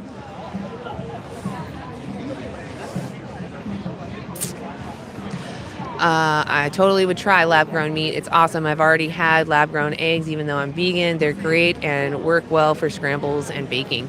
I mean, I would double check, and correct me if I'm wrong, Happy, but I'm pretty sure they still have to have a chicken lay an egg, and then they grab the cells from the fertilized egg. Like I said, I'm totally open to being corrected, and I really know that they're trying to push past that hurdle. They don't want to use any animals at all. So that's my only issue. I see lab-grown flesh as more of a solution for animals that are being rehabilitated or cared for, or are companions that are obligate carnivores. That's really what I see that solution for. But right now we have everything we need. I'm glad though that these alternatives, even the lab-grown, I'm glad that they don't change their flavor or whatever. But I just don't want them to use other animals anymore. I do think it's the future, so don't get me wrong. And I hope you don't take it as an attack. I'm more like curious about what other vegans think, and like, do they know what has to go into lab-grown flesh? So, does a human who introduces a non-native species, which is out competing and on the verge of making the native species extinct, have a duty to fix such a mistake? Sure, but I don't think you need to do that by taking life. I think there are other methods of doing that. So they should be in the, yeah, you got it. Yeah, so there's actually someone called Ben the Vegan Farmer. I urge you to go follow him. He's on TikTok and YouTube, and he talks about this term, invasive species, and what it means, and like what are actual solutions to these population issues that we think we need to step in and fix. And I would say, again, if you just look at the bigger picture, if we eliminate animal agriculture, then biodiversity shoots up, right? We don't have to use a bunch of land. It doesn't matter about overpopulation because there's room for them to all live. 75% of our current ag land could go back to being rewild. That's North America and Brazil combined. Exactly, Daniel. Is it fair to kill for pleasure? What if the pleasure is taste? Exactly. Are you okay with people consuming naturally dead carcass of animals? Again, you're seeing a someone as a something. So it's not about what you're eating, it's about how you're treating those around you. If I saw someone eating a human who was hit by a car, I'm going to think that's disturbing. And I find it equally disturbing if I saw someone eating an animal that was hit by a car. That was a someone. They cared about what happened to themselves. And granted, you didn't take their life. Technically, you're not exploiting them. I just think that your mindset is still, oh, this is for me to use, versus that was someone who just lost their life. Rand, I know you're stupid. It's okay. Just hang out, learn something. Maybe we can be friends later. Some of you guys are literally like Colt. My girlfriend is vegan, and we have plenty of vegan products, but she doesn't proselytize it because vegans is a consumption-based form of activism. No, veganism is an ethical stance against the exploitation of sentient beings, just like an abolitionist is against the enslavement of humans, right? So in every way that I can, I'm going to avoid demanding someone's exploitation. To what my issue was as a vegan is that change wasn't happening enough. People were watching me and making small changes on their own, but they weren't making change fast enough. And I found that talking to people, now I run into people that say, yeah, I'm vegan. And I'm like, hell yes! Where have you been? So I think we are making change. You just don't see it. And because I didn't feel like things were happening fast enough, that's why I became an activist, which is what I'm doing now. This isn't veganism, this is vegan activism. So I'm more like looking around my community and I'm like, this isn't the community that I want to see that's discriminating against others as a justification to exploit others, to use them. So I'm starting to speak up to my neighbors and be like, hey, how do you feel about this? And then most of them say, I don't think we should exploit each other. And so I point out the hypocrisy. And yeah, it's uncomfortable to hear, but people don't like to be inconsistent. And so they'll look into resources. They'll make changes. Yeah, it's really convenient that you want to talk about bugs instead of cows, pigs, and chickens. Exactly, Daniel. Oh, Daniel, I miss having you here. I know, baby's more important. Broccolini is definitely more important. We just miss you and Dalen, so yeah. Do anteaters exploit ants? So they're just a wild animal surviving their harsh environment through techniques that they've been shown through their family and instincts that have kept them alive. If they had options and I could communicate to them, then yeah, I would love to talk to them about what they're doing, because then they would be exploiting someone for no justifiable reason. Whereas here, everyone has an option, especially here in the Portland corner. We have two fully vegan grocery stores. Two! Not to mention we have the most fully vegan restaurants per capita. We have the most. Yeah. So people here in Portland and Vancouver and the surrounding areas have no excuse. None. And, you know, the only thing I can think of is maybe food insecurity. And even then, we have the Food Not Bombs, fully vegan, what are they called? Not soup kitchen, but they feed people no matter what, money or not. They'll feed you, and they do that twice a week. They actually, you might even see them in my background. They have these bikes that have a thing in the back, a little wagon, and they pick up all the leftover produce that wasn't sold here at the market, and they make into grocery bags for people that are food insecure, or maybe they're not getting all their needs met. They can have free vegan. Thank you, food bank. I appreciate you. 421. Thank you. Yeah, it's a food bank, a vegan food bank, and they provide not only vegan groceries for free, but a free meal on, I believe, Thursdays and what was the other day? Hold on, I have it right here. Obviously Saturdays, Wednesdays and Saturdays, not Thursdays. So Wednesdays and Saturdays at Buckman Elementary Playground between 5 and 6:30, they have free vegan meals and vegan groceries. So please, if you're in need of that, or you want to volunteer and help them out, please go do that. They are a great group. And I've actually even spoken to a couple of them. They're really, honestly, great people. And even then, crop deaths are unfathomably less than direct livestock slaughter. It's the single largest atrocity of this day and age, and yet people still seem to lack the empathy to act on it. Yeah, honestly, there's a mix of things going on. I think that a lot of us are reading billboards and commercials and such that say the only way to have fun and be successful is to use animals. And, you know, because you hear that so often, you don't even question it. And you think, oh, I need to use animals. And then they think, oh, but everything's humane. The farmers all love their animals. There's never been a farmer that hated their animals, that mistreat them. They're so rare, right? That's what we're all told multiple times a day. So what do you even think to look into it? That's actually why activists are needed, because it's like, hey, I don't think that our society is doing us a full service here, right? We need to be aware. And so that's what we're doing. We're filling in that space. Well, it's fine that you think that I'm wrong, but you need to tell me what it is I'm wrong about. Do you have thoughts about the funeral rite of consumption by the family in some cultures? Is there something you perhaps find admirable about not placing humanity as a life form above consumption? So those cultures, typically the people that are in those cultures are aware that's going to happen to them after they die. So it's almost like it's something that they're consenting to. Otherwise, I'm sure they would vocalize before they die. They don't want that to happen, right? But was there one you're reading? No, just go ahead so that you can find another one. But if someone's consenting to you consuming their body after they're passed away, yeah, I don't care. I mean, it's weird because why would you look at the person you cared about and be like, I want to put your body parts in my mouth? It just seems like the biggest insult to me, but I didn't grow up in their culture. So, yeah, if they wait for someone to die and then they eat them, that's up to them, I guess. Not our choice. Yeah, no. Not with my body. Yeah, exactly. I'd be like, no. I don't think my family would like, honestly, if I pass away, I don't really care personally what happens to my body, but I don't think we should do that to other people without their consent. You know, consent is always very important, life and death. Hi, Daniel. Daniel says, take some accountability. Don't vote for violence. So Daniel's pointing to the fact that when we purchase animal flesh and secretions, when we attend the zoo, the rodeo, the aquarium, when we purchase leather, wool, and silk, we are voting for animals to be exploited and killed. We're contributing to that system.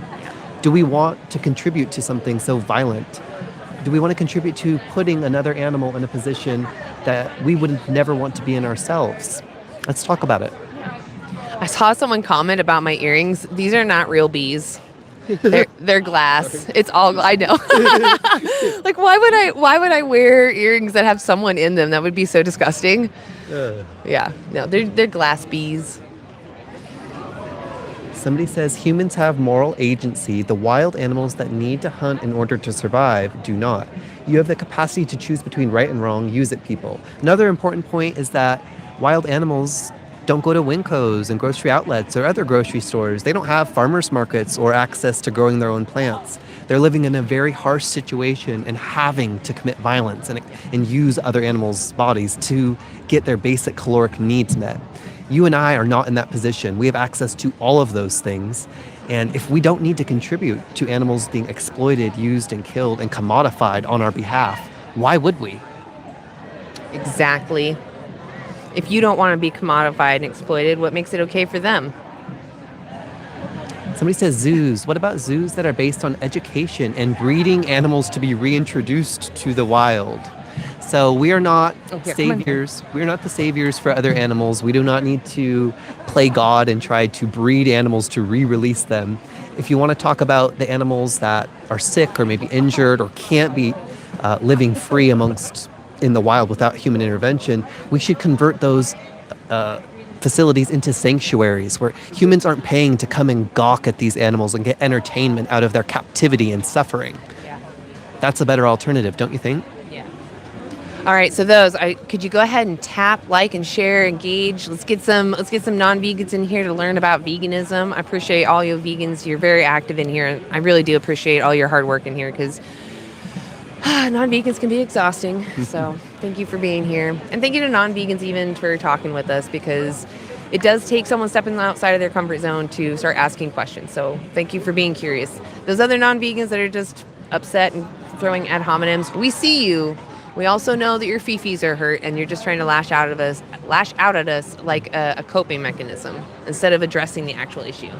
Hello, Satanic Stephen. Somebody says you are atheists. That is true, but what's the relevance of that to this conversation? Yeah. I've seen it a few times, and while we do not believe that there is some creator of the universe, what we're here to talk about today is animal liberation. We're asking, most folks agree with human liberation movements. We stand against patriarchy and white supremacy, and we are feminists and anti-racist. But should we extend our liberatory scope to also include our fellow earthlings that we share this planet with? Should we objectify them and exploit them and commodify their bodies for their flesh or their secretions, for clothing, entertainment, or testing? Is any of this justified when we have another option? When you think about your principles, would you prefer to relate to animals as individuals to respect or as resources to exploit? Who do you want to be? And just so you know, we don't need zoos. When I go to the doctor, I don't want people gawking at me when I'm healing, right? Just because they may be some rehabilitation facility, it doesn't give them the right to exploit them for money. That's what happens. People pushing their face up against the glass to just stare at somebody who's not in their natural habitat and potentially healing from some trauma, right? That's not fair. Our true sanctuary or rehabilitation gives them their privacy, takes care of them as they need. Their best interests are considered, and that's what we need more of. Yeah, again, zoos, we don't need. We need rehabilitation and sanctuaries. Oh, yes. Did you want to do an interview? Or how are you feeling? I'm going to pass. Okay, no worries. I will interview them. I'll take you right over here. I'll have you right here. Fantastic. My name's Anna. What's yours? What is it? Oh, my name's Anna. What's your name? I go by PJ. PJ. Lovely to meet you, PJ. There's actually someone I know in my chat named PJ, so that's funny. What brings you out to the market today? It's a regular thing. Oh, yeah. It's just a good vibe to be out here. Yeah. Yeah. Oh, I'll get to it. What do you about the dynamics between, let me flip this one, between the powerful and the powerless, do you think someone who has an advantage should have the right to mistreat or exploit the powerless, those that don't have that same advantage? No. Yeah, I agree. Seems pretty obvious. When someone has power, why is it in your mind wrong for them to abuse that power and exploit or oppress those that don't have it? Oh, I don't know. Any number of just basic human decency reasons. Yeah, right. Like, I don't want to be exploited, right? You don't want to be exploited. Yeah.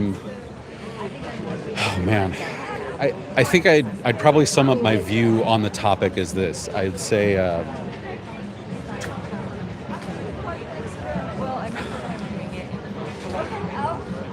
I feel like we're in this like weird place in the multiverse or the time. You know, it's like that. Are you familiar with the movie Everything Everywhere All at Once? Yes. Okay, so you know, for people that think of these multiverses, the comic books, whatever you want to say, but being in this timeline that we're in, it's really weird. I think that we're in a place where human beings have forgotten that we're all human. Yeah. Like, if you have no other connection to another being other than biologically and environmentally, obviously I'm a believer in science. You know, if you really think about it, science just kind of gives us the answer, like, hey, just treat each other with respect and dignity and cooperation. And so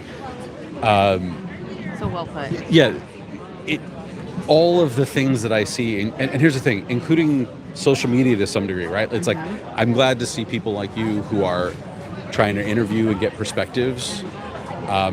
But I think that we have to be really careful to slow down and not feed into the constant daily narratives that are designed to distract us from what it just means to be human. Sure. You know, there's just, it's wild to me. Yeah, I do think that we do have like these principles that we all share, and we do live in societies that start to normalize things that we wouldn't find right, and it's hard sometimes to go against that because that's just, you know, we want to be comfortable too with our family and friends. So I could see how we could be not as human as we once were, how we should be, you know, like, because we're ignoring that it's not our differences that make us have to respect each other, right? It's our similarities, like you're saying. So my perspective comes from having worked in the media and entertainment industry for 20 years. Okay. I've seen the inside of the machine, as I would call it. Yeah. And my grandfather was a counterintelligence officer in World War II. And he was a badass. He was in Borneo, he was in the Pacific and the European theaters. Wow. And he kind of raised me on a view of the world of like, look, you have to realize that everybody comes from this worldview of their neighborhood, their country, their whatever it is. They were all shown flags and taught about gods, and everybody had the same kind of upbringing, but not the same upbringing. Totally. And, you know, that's the part that really bothers me, that we're losing in this sea of chaos we wake up with every day. Yeah. Really irritates me. I agree. I just want to make sure I'm understanding you correctly. It's like, again, it comes down to like, we're being told we're this, and then we see someone different. Maybe there's a fear, and then we're told be fearful of different, and so we're losing that humanity for each other. So I'm a peer wellness specialist. Okay. Check them out if you've never heard of one. They're really cool, like as a job. Okay. The word that I think you're looking for is worldview. Worldview. Everybody is raised, like we are all raised, and we need to be aware of how we were raised to make that worldview, right? The way we see things is based on our perspective. Yeah. But we have to realize not everybody shared that. Yeah. And as long as we can figure out a way to just, I think the word these days is vibe peacefully about, you know, like somebody told me a great idea the other day. They said, treat it like the broken elevator theory. Treat everyone around you as if you're inside of a broken elevator with that person, because you never know who's going to have to eat you. That's interesting.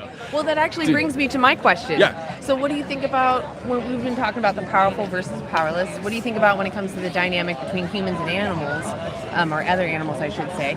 Do you think that we are the powerful and we're oppressing a powerless group in that sense? Oh, I mean, here's the thing. I think to a degree, yeah. But once again, it's not a binary yes or no decision. Okay. I see that as more of a spectrum, because as Neanderthals, we learned to hunt, so that got into our biology as evolution did its thing, right? And so we have to understand that we have to treat it as it's something that it's not something that we should be telling people just say no. Like, you can't scream at somebody when you're trying to affect behavioral change. When you're trying to get people to understand that eating meat is unethical, then you have to say, okay, slow down for a second. Let's just relax the room and think about, okay, so you eat a lot of meat, and you also know science tells us it's not the best for you. Well, like, we're only supposed to eat a certain amount of it. Maybe you cut down on it. Like, I think it's something that kind of change, I think, happens over generations. I don't think it's something that we achieve right away. Is there if I ask a question? Yeah, absolutely. So when we talk about that it's our thing and our history, we've done it for a long time, what about from the animal's perspective? The mistreatment of the animals is that. So once again, going back to Granddad, right? Okay. So some of my life I spent on a farm, and there is an understanding between us and nature on a farm that, like, this animal is going to run its useful life, and one of the uses that animal could have is feeding us. It's part of that niche. It's part of nature's process. Is it fair for them? Well, I mean, I agree. It's a hard ethical question.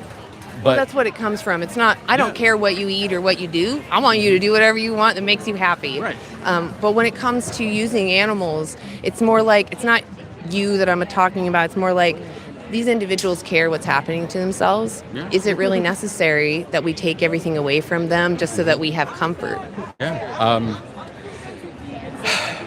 I'm not ashamed to admit that I enjoy eating meat. Well, that's one thing to say, but if you were to, let's say we had a pig here and they could understand you, what would you tell them to justify that you're going to take their life? Oh, I don't know. Would there be a justification?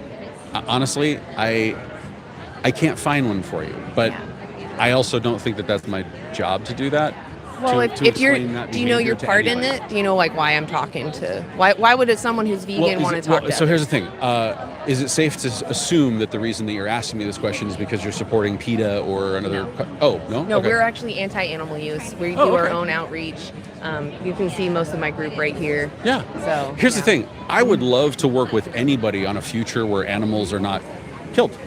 Exactly, and that's the world that we're talking about too. Right. So.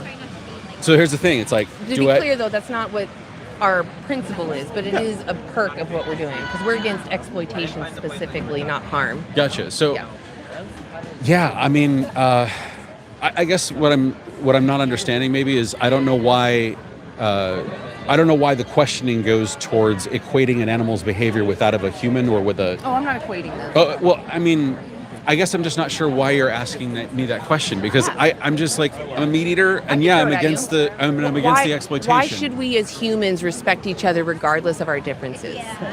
Because we exist within a social construct where that's necessary. Is it, in your opinion, just your opinion, not the world opinion, do you think that it's moral only to respect others so that you live in a safe society, or is it more that you respect others because you know they're living and they care about what happens to themselves? I'm sorry, repeat that? Yeah.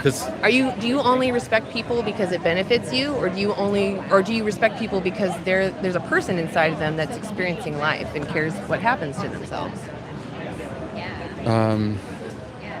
So you were saying the benefit of being kind to others and respecting them is because it will give us a cohesive society, right? Yeah. So that's it'll contribute toward it. Yeah. And I was saying, let's say that it wasn't at the time.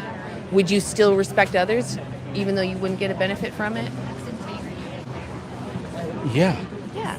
Exactly. I think we all share that principle, is that I want to be respected regardless of the situation. I understand there are people that have great obstacles to overcome if they don't want to use others, but if I don't need to use somebody, if I don't need to exploit them, regardless of how they think, what they look like, if I don't want that done to me, I'm not going to do that to others. And I feel that that's the society that I want to live in. And so that's why I'm trying. You were making such a great point in the beginning that, we've lost our humanity for each other.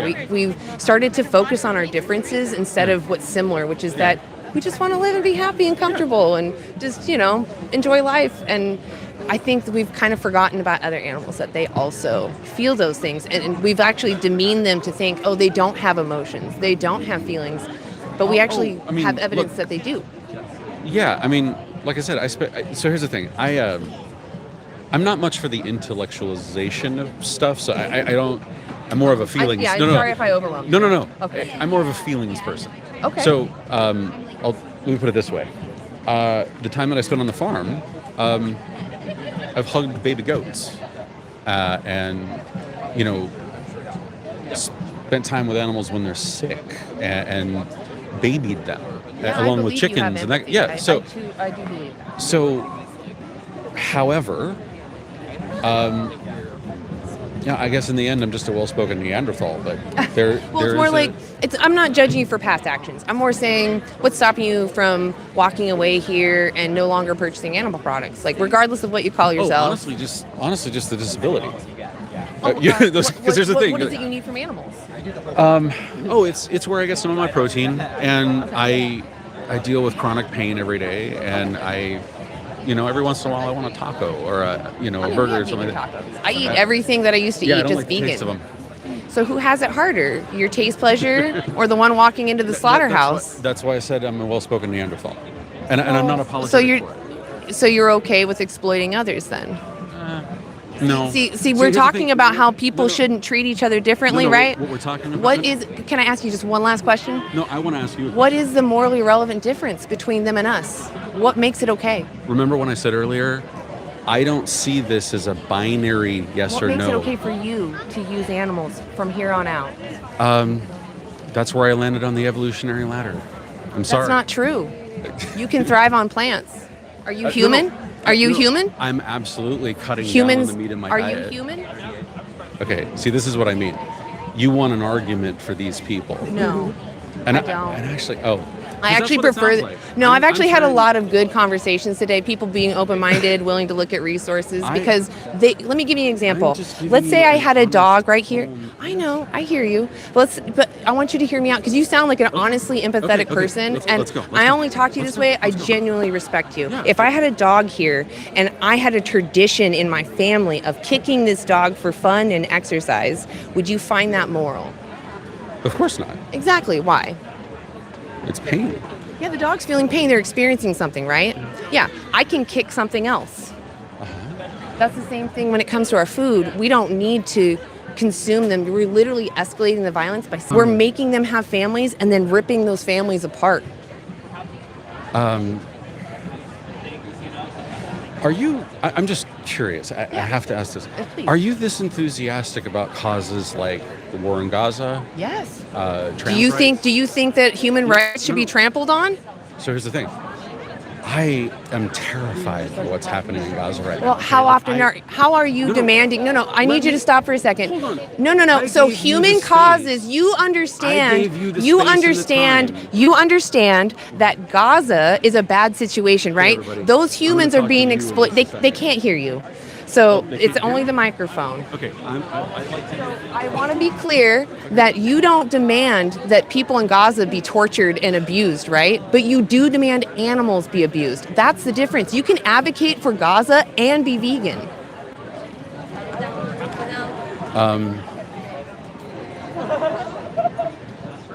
I need to be able to say what I'm going to say right now and not be interrupted. Is that okay? I'm not sure. It depends on what you say, honestly. Okay.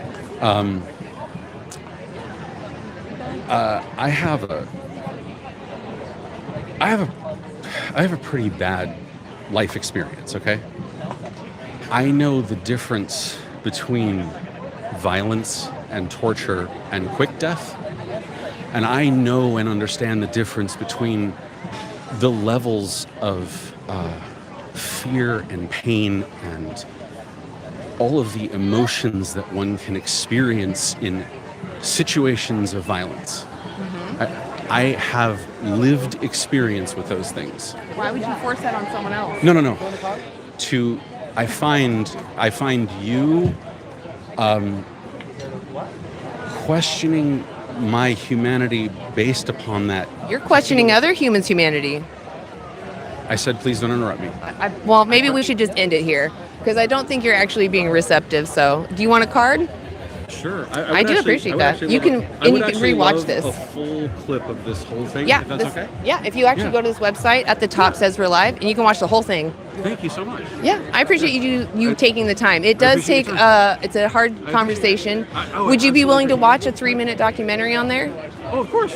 Yeah, if you scan it, just click on See What I Fund. And honestly, I think that we did get a little huffy, but I think that we could actually continue to have a good conversation. If you want to like take a walk and come back, I do think that we got somewhere really good. Okay, well, I'd like to put my end of the conversation at, I have to be honest, I don't know that I could make myself more understood in terms of the way that I feel about the issue, and I'm sorry for that. I still don't understand your justification. That's the thing is, I don't know that I can articulate it to you either. I've just been as open and honest with you as I could be, so I appreciate your time. Yeah, I appreciate you being open and honest, and thank you for watching that documentary. Yeah, absolutely. Yeah, you have a good rest of your day. And like I said, if you want to come back later, totally welcome to. And if you want to talk to somebody else too, you're welcome to come talk to us. Cool. All right, Thank you so much.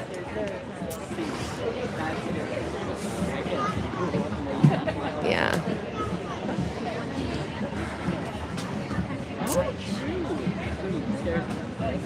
Yeah, animals are not objects.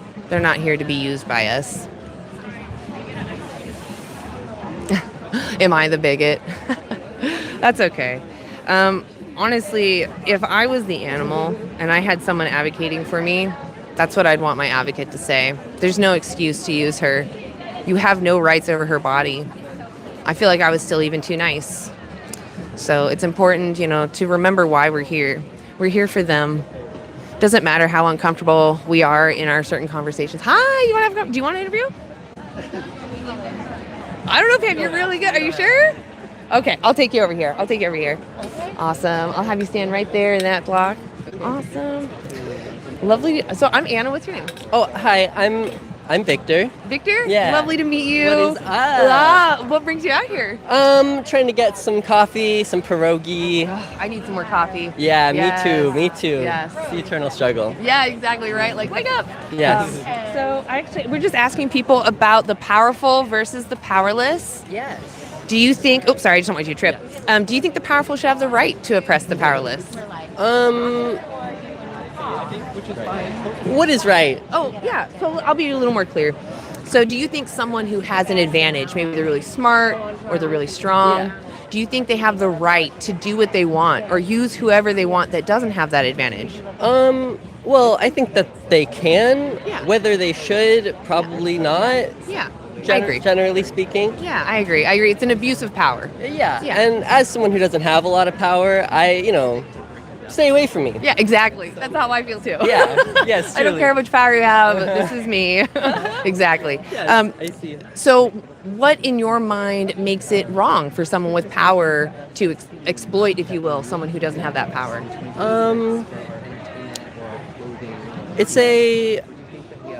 It's mostly a lack of agency upon the lesser power. So good. Wow. Yes. That's a great response. Like a disadvantageous positioning of that person. Yeah. Being controlled, being dominated is limiting. It restricts your possibilities in your life. Exactly. And that individual, even though they're powerless, is still experiencing life. They still care what happens to themselves. Yes. Yeah, Truly. Exactly. So what do you think about when it comes to the animals that we use for food, clothing, or entertainment, maybe even vivisection?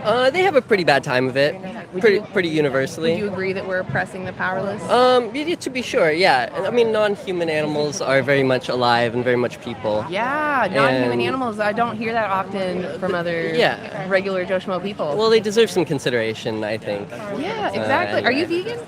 No. Oh, wow, you talk like one.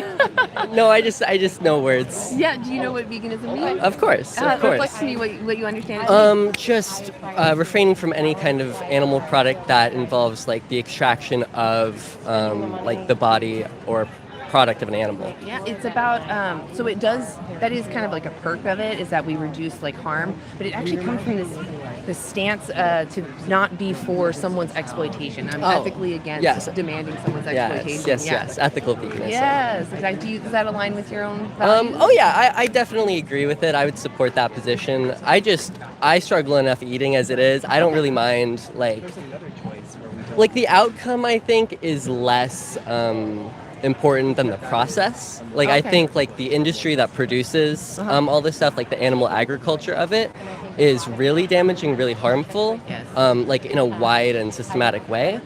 That's something that I don't have control over Right. or any kind of influence on. Like even as like a consumer, like my choices don't affect what like industries produce. They actually do in this instance. They only produce animal products because we demand them. If we stop and we go to alternatives, we've already seen it. These large corporations are already making alternatives because they're trying to get their revenue back. It's true. They do Yeah. try to maximize like the market they're addressing. Exactly. So if you put your money somewhere, they're going to follow where your money goes. Yeah. And there's a lot of good options. Especially here. There's produce. Oh my God, and, there's so many great options organic here. stuff. It's Yeah. wonderful. And yeah. it's just a great vibe, like we were saying. It's just, I don't know, it's just a nice place. Yeah. But so when it comes to them, when I think about what I'm going to choose, I think about, when I demand a plant-based product, there may be some exploitation maybe that happened to somebody down in there. There's not really any clear way of knowing. But when I demand animal products, there's direct exploitation. Yeah. Somebody had to lose everything. Do you recognize that animals feel? And I think they have souls. Oh, yeah, you were saying they're I think they feel things. I think they have, a range of emotions about it. Yeah, I mean, it may be simple, but that matters to them, and it is everything they experience. Exactly. Well, you're killing me because you just sound so vegan. to be clear, I am 100% like in favor of veganism. I hear it. It doesn't suit my lifestyle super well. Well, so when you go to those moments, what justifies it in your mind? The main thing is meat because I don't have I struggle with eating. I struggle with eating. I have a lot of problems with calories and with nutrients. And so finding sources of those things that are very dense and very efficient is the most important thing. I used to be vegetarian for years, and I stopped because I needed to not starve to death. Yeah, I don't want you to hurt essentially. yourself. No, that's it. It's If I gave you a resource, would you be willing to look into it? Oh, of course. Give I'm me a always card right looking now. for more, just more healthy ways of eating. Yeah. So this is a healthy way of eating. We're not out here advocating whether or not you eat healthy, though. Yeah. But No, I do want. But not eating meat and dairy and stuff is generally healthier. you know?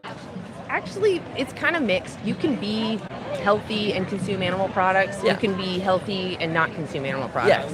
So it's about just making sure you get all your needed nutrition. I know you put that card away. I'm just going to show you. On the back side of it is actually the Dailey Dozen. This shows you how to get everything you need on a plant-based diet. There's a check. for Little each of check the boxes. portions. And you can actually look at the resource here on the front. Nutritionfacts.org is the one that made that. Okay. I see. And they're really great because they make videos about why is something healthy, and they show you the actual methodologies and the conclusions, and it's a lot more consumable as a Joe Schmo to hear these studies. But you can also look them up yourself and read them if you wanted to. Okay. But basically what I'm trying to get at is if we have alternatives, if we have a choice not to use them, do you think the right choice is to do the vegan thing or to use them anyway? I think that it's appropriate in most cases, unless it's going to cause more harm, by that replacement technology. Yeah. Which can be the case, It actually isn't really weirdly. So I know we have a lot of vegan junk foods. Well, I mean more in the sense of technological improvements to reduce harm. If you look at solar energy or something, where it's just sort of shifting the harm to a different place or a different type of resource. I got it.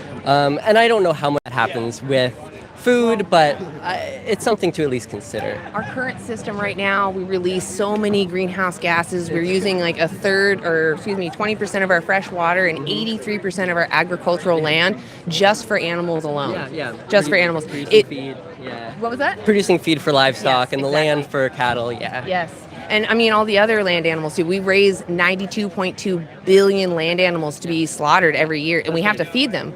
So if we stop demanding those animals be enslaved, we could actually have a greener planet and healthier food, right? And we wouldn't have to cross our principles to violate someone else. Yeah. Well, I mean, you sound like you're right there. Can I ask you two last hard questions? I'll let you go.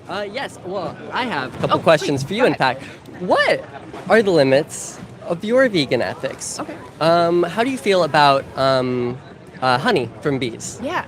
So personally, I find it immoral because, I mean, there's welfare issues. Like the queen has her wings clipped sometimes.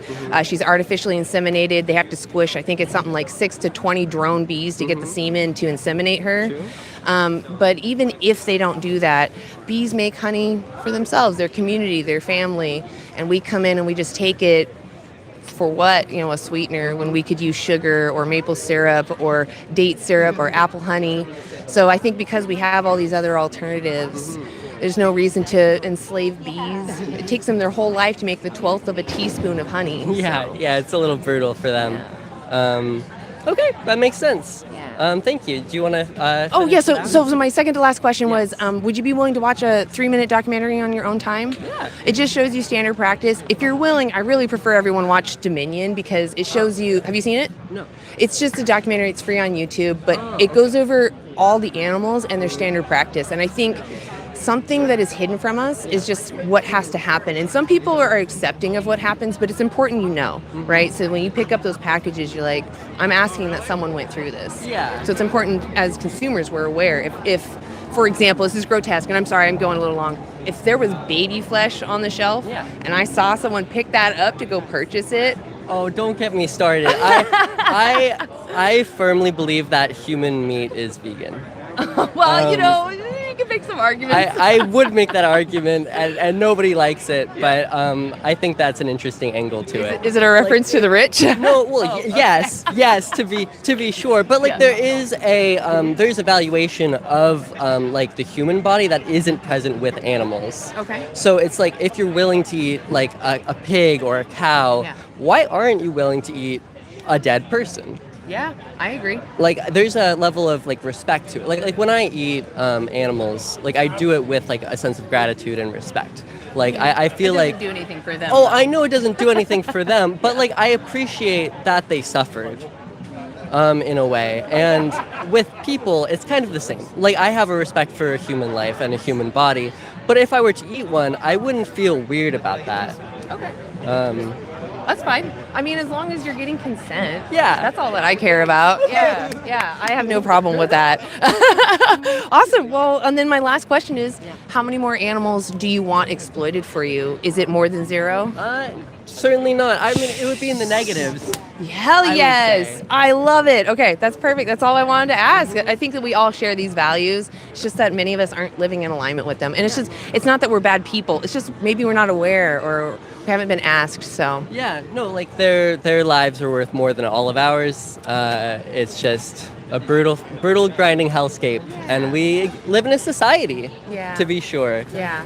But we do have power. We have some power. Some power. So I'm just telling everyone, like, utilize your power. You can prevent 100 to 300 animals from being forced into that system. And that's huge to each one of them. You know, that's if I went to a dog meat market and I rescued a dog, I'd be hailed as a hero. That dog would love me, be so grateful, right? You could do 100 times that. So, yeah, I appreciate it. What was your name one more time? Oh, it's Victor. Victor. Thank you so much. This has been a lovely conversation. It was truly. Yeah, and if you want to rewatch it, it's also on that card. Okay, click on the live and rewatch it. too. Yes, anti-animal use. Yes, thank you for your time. Yes, thank I you appreciate too. Yes, I'll release you now back to the market. Okay, awesome. Yes, Thank you. enjoy your rest of your day. Until next time. Yes, until next time. Oh, honest people are so great.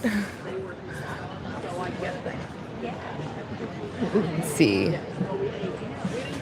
Provide, you should... What? All right. Well, it's been a minute. Let's see. There's only 33 of us. Come on, guys. Let's tap, share. Let's get engaging, yeah? Let's get some more conversations going. I love talking to open-minded people. It really does make just a huge difference. It's good to be around people that are just good people. So, yeah. Yeah, women are not objects. Thank you.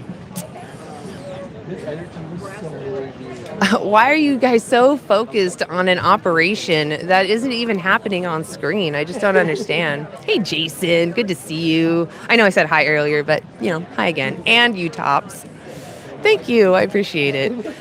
Yeah, I do like talking to open-minded people. It really does give me a breath of fresh air to be like, there are people who care about each other here. And, yeah, Portland's just Portland's just a great place to meet people that are open-minded for sure. We're a special corner.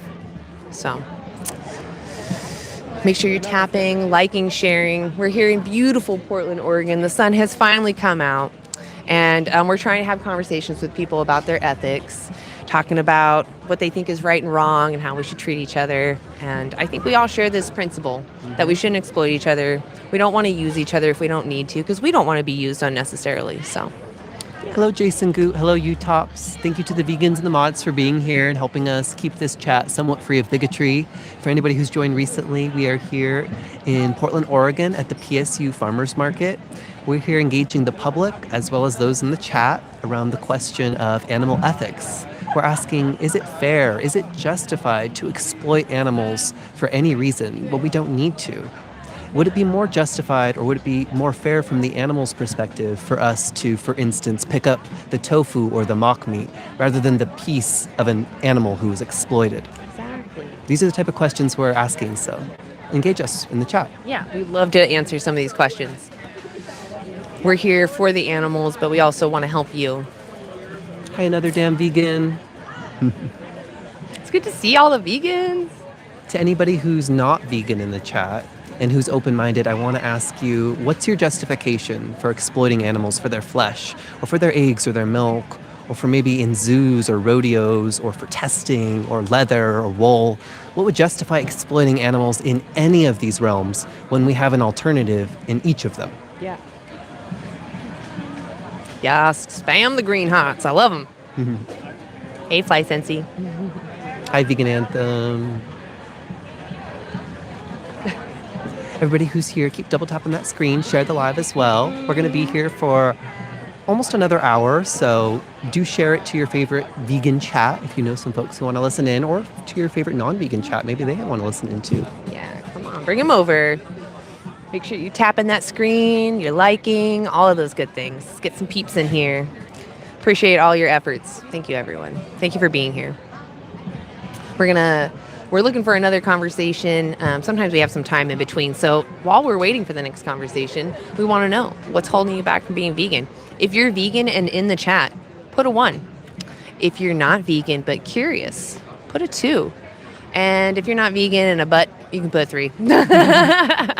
Or whatever else you butts are going to put. Butt's good at butt. And that's only directed at them, to the open-minded people in the chat. We do want to engage with you, honestly. Exactly. We'll return respect if you respect us as well. Absolutely.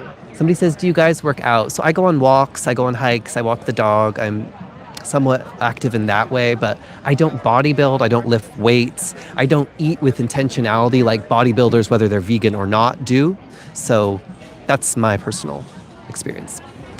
Yes, it depends if you want them for breeding or for meat. I don't know what that means. Yeah, leave another comment. We're not necessarily here to spar or argue with y'all, but to incite reflection on a topic that is frequently ignored and invisibilized in contemporary society.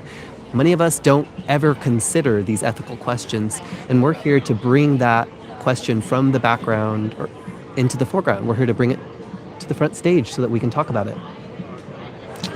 Yes, a lot of animals are taken at a very young age because their flesh is more desirable then, and it's cheaper because you don't have to feed them as long. Somebody says lucky not to be animal rights. So everybody in this chat, I want to announce something to you. It may surprise some. You are all animals. Human animals. Yes, humans are animals. We are within the kingdom Animalia. We share sentience with all of the rest of the sentient animals on this planet, our fellow earthlings. We share preferences to live, preferences with food, preferences with people. We have our own personalities. We're individuals, just like them. And if I was a lamb, I wouldn't want to be eaten. Exactly. Mm-hmm. Somebody says, all you do is argue with anyone who isn't a yes man. What do you mean? We've engaged pretty critically with each reason that's come on the screen, so let us know what you mean in particular.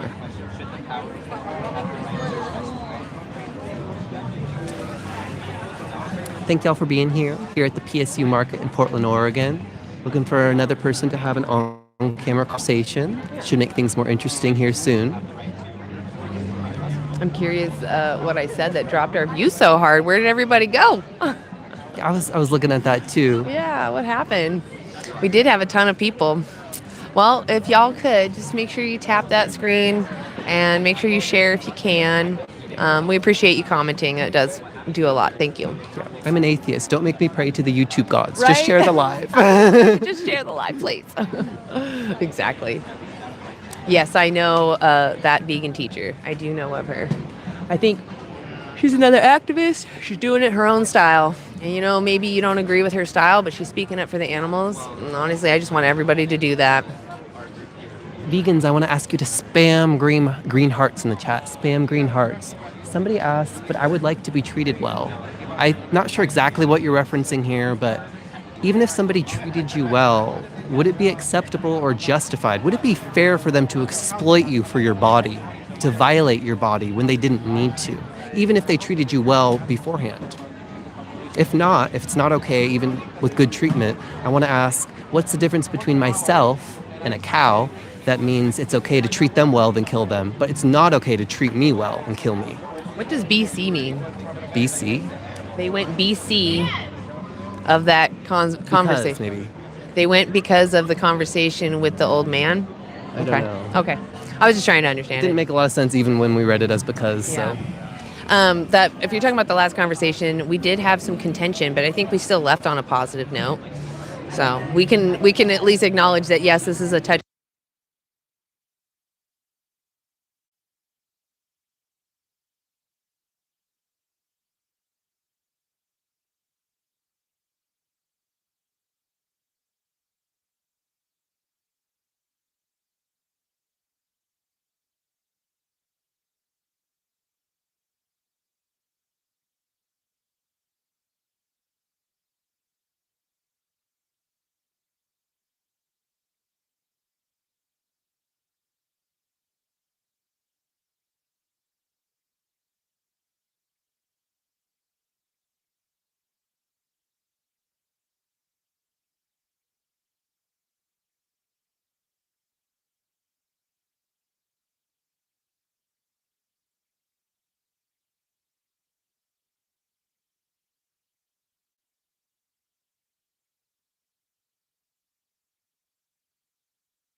Go ahead and hit that button so it's red. Here? Yep. There we go.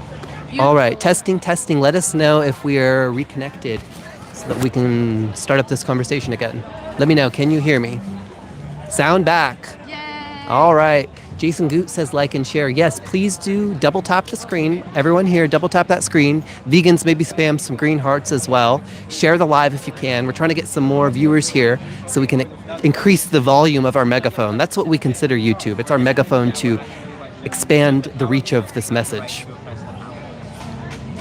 Hello, Satanic Steven. We have Vegan Anthem. Oh yes, fries. The consent? Yeah, freely given, reversible, informed. I forgot enthusiastic, and I forgot what the S stood for. Yeah, somebody who knows the S on fries, leave us a comment. Somebody says, I don't get paid by them or anything. I just figure stopping your exploitation of workers is a next step after veganism. So I wouldn't even say the next step. We can stand against capitalist exploitation today, right now, at the same moment that we live a vegan ethic right now. If you want to think about some practical ways to do that, if you're a business owner, starting a worker co-op or reorganizing the structure of a business can be one way to resist capitalism and the accumulation of power and wealth in the hands of the few.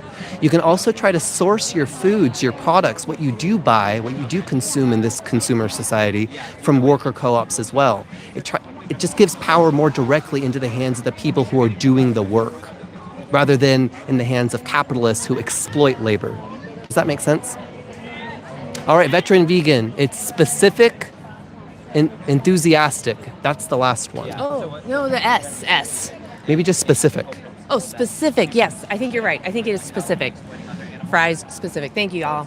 Yes, All you're right. totally right. You're totally right. Here, I'll trade you spots. I'm sorry. Okay. What you wear, like don't wear the skin of other Thank y'all for letting us in on the last part of on the fries. Yes, I do really like that because it's really clear. There are people that can clearly, like children, can say, "I want to be pregnant," and they don't understand what they're committing to. So, No. yeah. Thank y'all for being here. We're here at the PSU Farmers Market. It's beautiful here. It's very sunny. There's lots of folks here. We're looking to find somebody who wants to have an on-camera conversation. But until then, we're going to engage you in the chat. We're going to ask you a question. And I'm looking for a critical engagement with this, not trollish responses, but I want to hear your actual thoughts. Is it justified to exploit animals for their flesh, their eggs, their milk, for entertainment or clothing, or testing? Or is this exploitation justified in any of these realms when we have another option? What do you think? No, because I understand the hadiths and know that God permits it and Prophet ate it. Well, I'm pretty sure there's a hadith that says you shouldn't harm anything smaller than a sparrow or anything that's as could be as small as a sparrow for no good reason. So if you don't need to use animals and you're still demanding that they go through a system that totally takes everything from them, do you think your God will smile fondly upon that? Do you think your God would walk into a slaughterhouse and say, yes, this is what I wanted. This blood room, this is what I wanted? No. Most religions say to respect animals unless in a state of need or necessity. Yeah, most religions have some kind of fundamentals of compassion and golden rule, treating others how you'd like to be treated. And none of that is compatible with exploiting our fellow earthlings, who are also individuals like you and me. And when we have a choice not to contribute to them being used, exploited, and killed for us, the question becomes, how do we justify continuing to contribute when we didn't need to? Exactly, Daniel. And if you go watch Christspiracy, they talk about how Jesus overturned the tables because animals don't deserve to be slaughtered and in the name of culture. In fact, I'm pretty sure Jesus, didn't he die saying he didn't want sacrifice? That's why he died, so you don't have to do that anymore. Hi, Daniel. It's great to have you here. Always great to have the vegans in the chat and the mods. If you have Christian questions, definitely reach out to Daniel Broccoli or Vegan Heretic. Both great sources. I want to ask any of the non-vegans who are curious in the chat, who might be a little bit quiet, might be just listening along, I want to ask you to become active, to leave us a chat in the comment and tell us what's your biggest obstacle to going vegan. In your life, what stops you? Because we want to hear it and we want to start up this discussion. I do hear you, veteran vegan, that the hadith doesn't point to consent. You are right, and that's what it really does come down to, the consent of the individual. So you're not wrong. Yeah, but we don't have to get culture doesn't justify exploited. Coffee and creamer or yogurt. So this person is referring to some products that come from the dairy or the cow's milk industry. There's a few layers of injustice within this industry. First of all, at the breeding level, these cows are selectively bred, so the mothers are producing way more milk than they normally would or their ancestors did.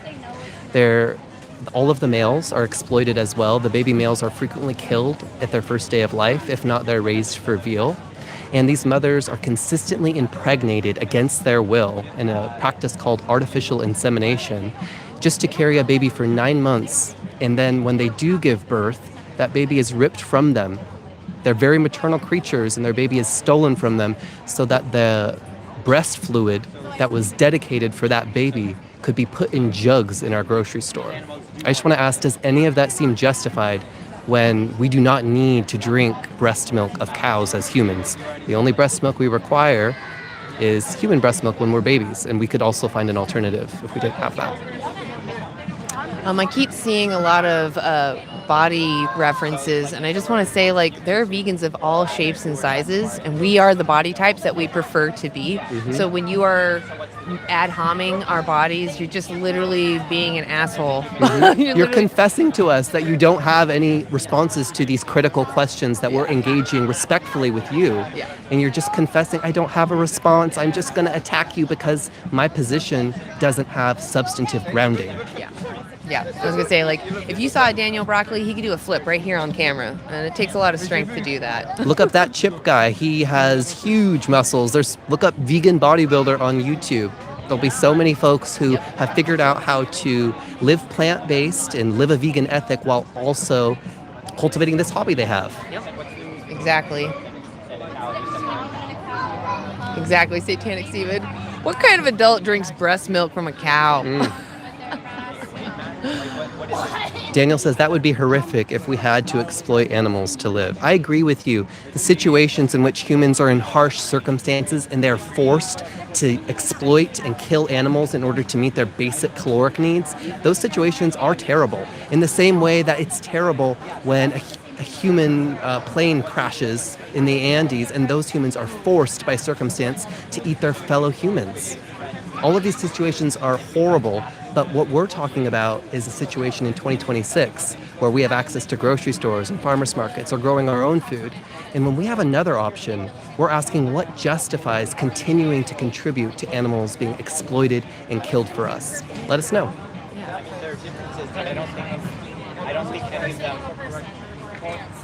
A vegan drug addict. Hope you stay warm in the summer. I did see that. I was like, oh, well, I mean, it was really cold earlier. I'm actually starting to get too warm. I might take off a layer, but the sun wasn't out earlier, and it had a bit of a chill to it. It was like in the 40s. Yeah. What's your bias against people with drug addictions? Yeah. These are people who are often vulnerable and endured trauma. Yes. We need to be supporting and helping people with addictions. I don't support this judgmental attitude you have towards them. And let's say that we were active addicts of some substance right now. Would that detract from any of the points we made? No. If someone who's even like just tweaking out was like, we should respect animals because animals feel, it's like, no, that's a very valid point. Yeah, like, it's a good take. Yeah, regardless of who says it, that's fact. Satanic Steven says, don't judge people for their addictions. Absolutely. If you want to help people, if you genuinely want people to heal, judgment isn't the way to do it. You can hold people accountable in some circumstances if they are mistreating you. I support that. But it's not the addiction itself that is the mistreatment. Address the mistreatment directly. Yeah, exactly. Don't use your religion to justify using animals because your religion doesn't require that you use animals. I could join any religion as a vegan. So that should tell you right there, you don't need to use animals.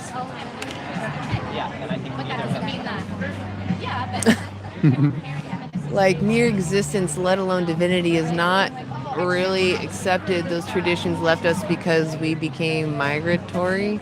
I don't know what that has to do with your choices about veganism. Like, why are you still supporting animal exploitation? It's just going on about. I don't know what they're talking about, honestly. I'm going to re-prompt y'all to maybe recenter this discussion again. What is the ethical justification that we have as humans to needlessly exploit and kill animals when we don't need to? I said needless twice, though. Go ahead and tap the screen, share, do everything you can. We're here in beautiful Portland, Oregon at the PSU Farmers Market. We're waiting to have an on-screen conversation. Here, I'm going to see if I can find absolutely. somebody. Yes. And until then, we're going to be asking you questions like, what's going on? Why aren't you vegan yet?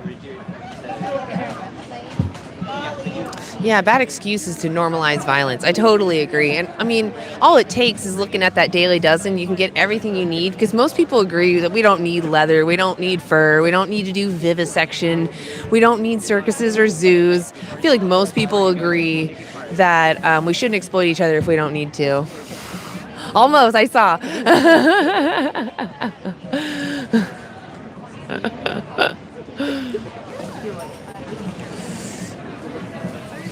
Yes, genuine questions are welcome. Do you want to come talk to the chat with me?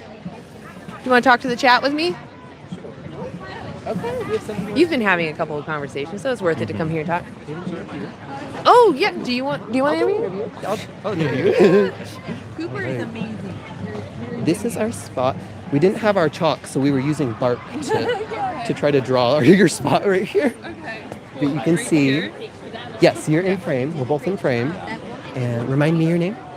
My name is Lucille. Lucille. Yeah. I'm Cooper. Nice to meet you. Nice to meet you, Cooper. So, do you have any companion animals at home? Yes, I have a cat named Wizard and a little dog Scamper Wizard that I and got Scamper. from my grandma. Okay. With the time that you spend taking care of and getting to know Wizard and Scamper, what does it teach you about their personalities? They definitely have very distinct personalities, and I feel like they're unique. I mean, probably everyone thinks that about their own pets, but Yeah, I think they definitely are. I agree with you because, like, the kitty that we've most recently rescued, they're so much more talkative than some of the other cats that I know, and they're so much more social. Like, I know a lot of other kitties who, you know, they might spend a lot of time in their own little corner of the house, or, you know, a little bit more to themselves, but they're just such a social cat. So I definitely agree with you that they're individuals. yeah, and they have their preferences, you know, like their favorite toys and things they like to Favorite foods. Yeah, Right. exactly. Do you think there's a difference between those animals like dogs and cats and them being individuals and other animals like pigs and cows and chickens? Do you think they share this capacity with dogs and cats to have feelings and be individuals? For sure. Yeah? Yeah, totally. 100%. Yeah. And you can see it too if you get to know some farm animals and like develop relationships with them. Right. We sometimes we don't see their personality come out because we don't give them that opportunity because maybe they're just on their own in a shed a lot of their life or something.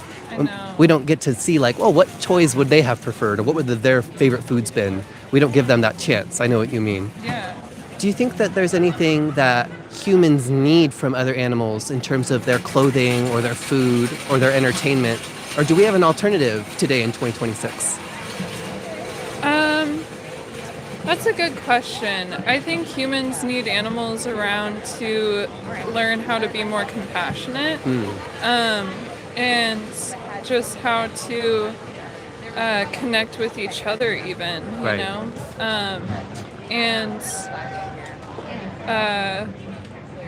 Yeah, I think there's too much distance between the farm animals and the animals that we treat as pets, when we should be like loving all the animals around us as best we can. I think that's really beautiful.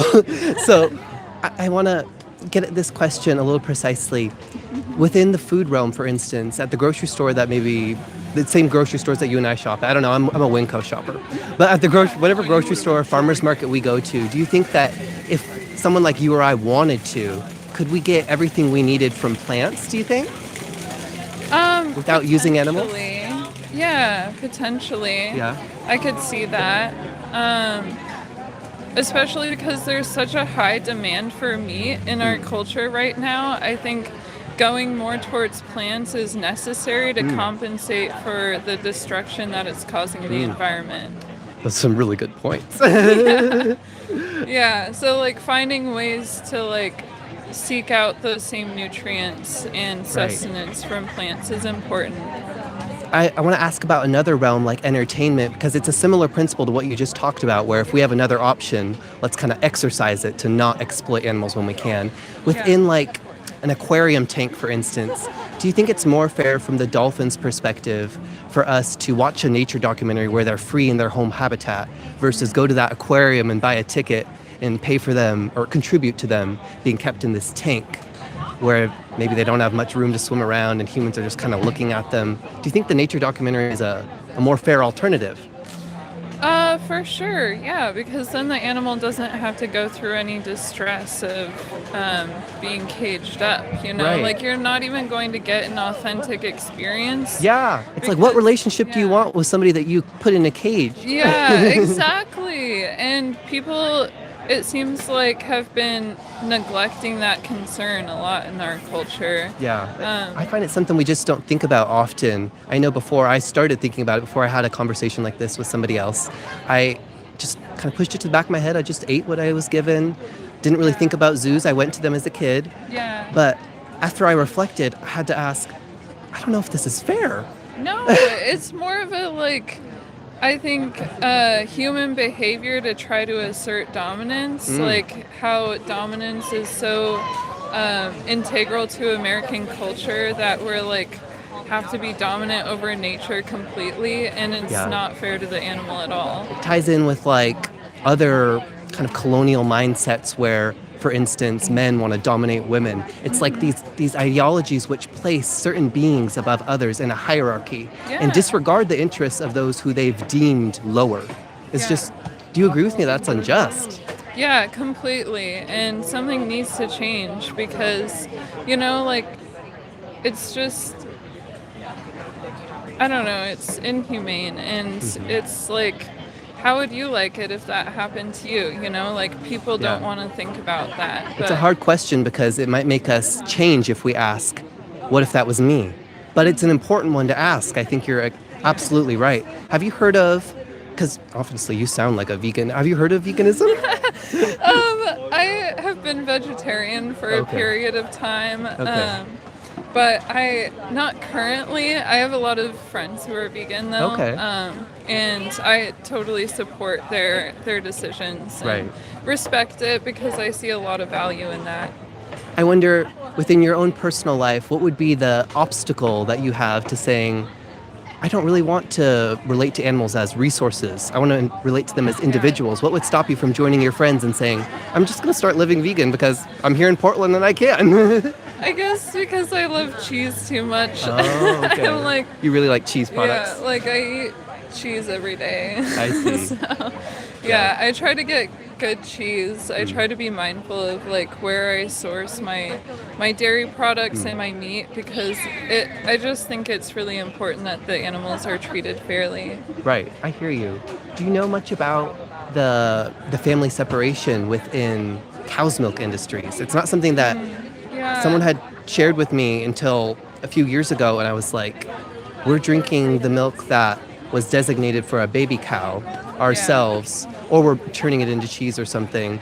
And do you think it's fair for us to prioritize, this is a hard question, I don't mean to come at you in any way. No, it's okay.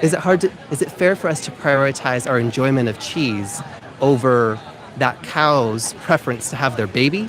What do you think? No, I don't think it's fair. I think that there's a part of me that probably lives with some cognitive dissonance between like my love for cheese and like where that cheese actually comes from. Right. So I've definitely thought about going vegan several times. Like I know you asked that earlier. I've considered it, and I don't know. Probably someday I will. Yeah. When you think about your own principles and how you would desire to relate to other animals, how many more animals would you prefer are exploited within maybe entertainment, but also, killed for food or separated from their babies within milk? How many more would you prefer go through that process in the future for you? Do you think it's more than zero? No, I would prefer zero. Yeah. That's my ultimate desire, but it's like I feel like there are ways that people could build community and create sustainable environments for animals to live in that are much more harmonious and respectful. There are better ways to do it for sure. I guess at the heart of it, if an animal is being exploited, right, if we're putting their interests below ours, or even if we treat them well, do you think it makes it acceptable? Does that good treatment earlier on make it acceptable to later on kill them, do you think, if we didn't need to? No. Yeah. I want to ask about that question I asked you about how many more animals, and you said it's not more than zero. Do you acknowledge that living a vegan ethic would be most in alignment with that position you hold? Yes, for sure. Yeah. I want to ask maybe one more hard question, and I really appreciate your openness throughout the entire conversation. Yeah, of course. My sister is calling me though, so I should probably. Oh, you want to wrap it up right here? One more question, maybe? Yeah, one more question. Okay. Is fine. When you put yourself in like the little feet of the chicken, or maybe in the position of that cow who maybe is having their baby taken from them so then we can use their milk. From their perspective, how urgently do you think somebody like you and I should make this switch? As urgently as you can afford to, I'd say. Yeah. We're giving out a resource card here that does show some of the more affordable ways to go about it, because we don't want to put people in a position where like they want to help, they don't want to exploit animals, but they don't have a practicable way to implement it. Yeah. But I want to talk about really quickly a study that Oxford University conducted. And they determined that in countries like the United States, if we focus on foods like potatoes, beans, rice, legumes, grains, pastas, if we focus on foods like that, fruit, veg, we can actually save up to 30% on our grocery bills compared to the omnivore option. Yeah. You really run it up if you want to eat out every day or buy a mock meat for every meal or something. Yeah. But if you focus on just like the plants, it's healthier for your body. And it's more in alignment with like everyday people's budget, like you and I. Yeah, for sure. Would you take that Cool. resource card? Yeah, totally. Okay. So. Oh, I think, is it the same one? Oh, you got one. Yeah. You got one. Okay. you. Well, it has our website on there. And then on another side, there's a QR code that says Watch Dominion. We encourage everyone to watch it because it shows not aberrations or like really horrible abuses, but just kind of shows the standards within farms and zoos and slaughterhouses. And while it is a challenging watch, we encourage people to watch it so then they can make an informed choice from then on and decide whether they want to opt in or opt out. Yeah. You know, just knowledge is power. So that's what we're trying to do. For sure, that's awesome. Thank you so much. Thank you so much. And your name was Cooper? Cooper. Cool. So nice to meet you. Yeah, And thank you so for stopping nice by. to meet you. Good luck. Thank you. Hello to everybody in the chat. It's so great to have y'all here. Hi, Daniel. Not a lot of folks here. A little bit of a quieter live stream for us at Anti-Animal Use. Everybody double tap that screen. Share the live if you can. Somebody says, I see 20 grand in my Cash App. I'll eat plants only. So I just was making a point with one of the people we were interviewing that Oxford University conducted a study, and we can actually save up to 30% on our grocery bills if we focus on foods like beans and rice and legumes and pasta and lentils and fruit veg. We can actually save money, so you don't need to have a huge bank balance. It's just not necessary. Just had a really open-minded conversation. Yeah. I will say it was great. Do you think she's gonna go vegan or? I think there's a chance. Well, she was vegetarian, but then there was a moment where she said I source my meat. So I was like, so it was a little bit conflicting in that way. But she did. She was very receptive. She agreed that the urgency is here. It was a great conversation. I enjoyed that. Hi, Jason Gu. Yeah, it was a good conversation. Did she get a card? Yes. I didn't hand one out because she already had it. Thanks for like asking and confirming UTOPS, because after a great discussion like that, I might just like run after them and be like, our resources. We're here in Portland, Oregon at the PSU Farmers Market. It's sunny here. We might have one more conversation. We're going to wrap up here in about 20 minutes. But stay tuned. We're looking for another person to have a final conversation to wrap up this live. We're here to ask people in public, engage the public, as well as ask y'all in the chat, what justifies exploiting animals for their flesh or for their eggs or their milk? Or what justifies rodeos or zoos or aquariums? What justifies exploiting animals for entertainment, clothing, food, or testing? In all of these arenas, when we have an alternative, what justifies us continuing to contribute to these animals being used in this way? What do you think? Somebody says, I am open as a diet, not the ideology. So if you're open to a plant-based diet for your health, that is completely separate from whether animals are objects for us to use. So let's say you were, I just am not sure how to engage with that question further. Maybe leave another comment, Khaled. About the ideology or diet versus ideology. Yeah. Well, I think once you understand what happens, the suffering that the animals are put through, it can really help not look at it as a diet. I mean, it's definitely like a great side effect. It's good for you. I mean, I'm going to be honest. When I first went vegan 6 years ago, I did it, and it was for my health. I had high cholesterol and blood pressure issues, and, you know, I stopped using animals, and I don't need any medications or anything. I don't have, you know, issues anymore. But then I educated myself. It was just a couple months after that I really started thinking about the animals, and I saw some videos, you know, and I just didn't want to be a part of that violence anymore, because that's basically what it is normalized violence. So.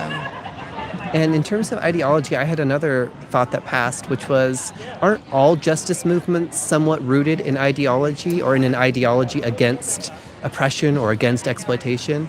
Would you only respect women if it was good for your health? Even, or would you adopt a feminist ideology or a feminist position against that?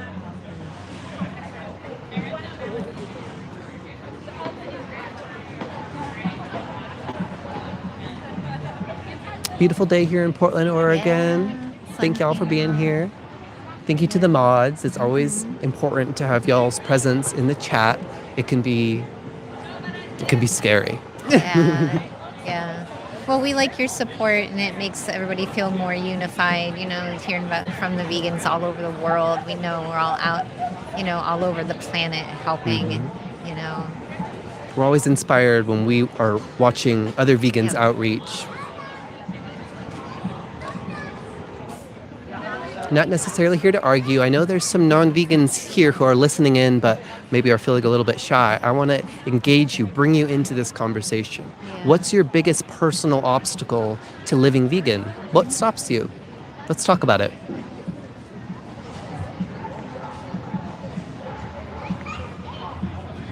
Seems like there's a lot of vegans in the chat right now. Could we see how many vegans and non-vegans are in the chat? So if you're vegan, put a 1.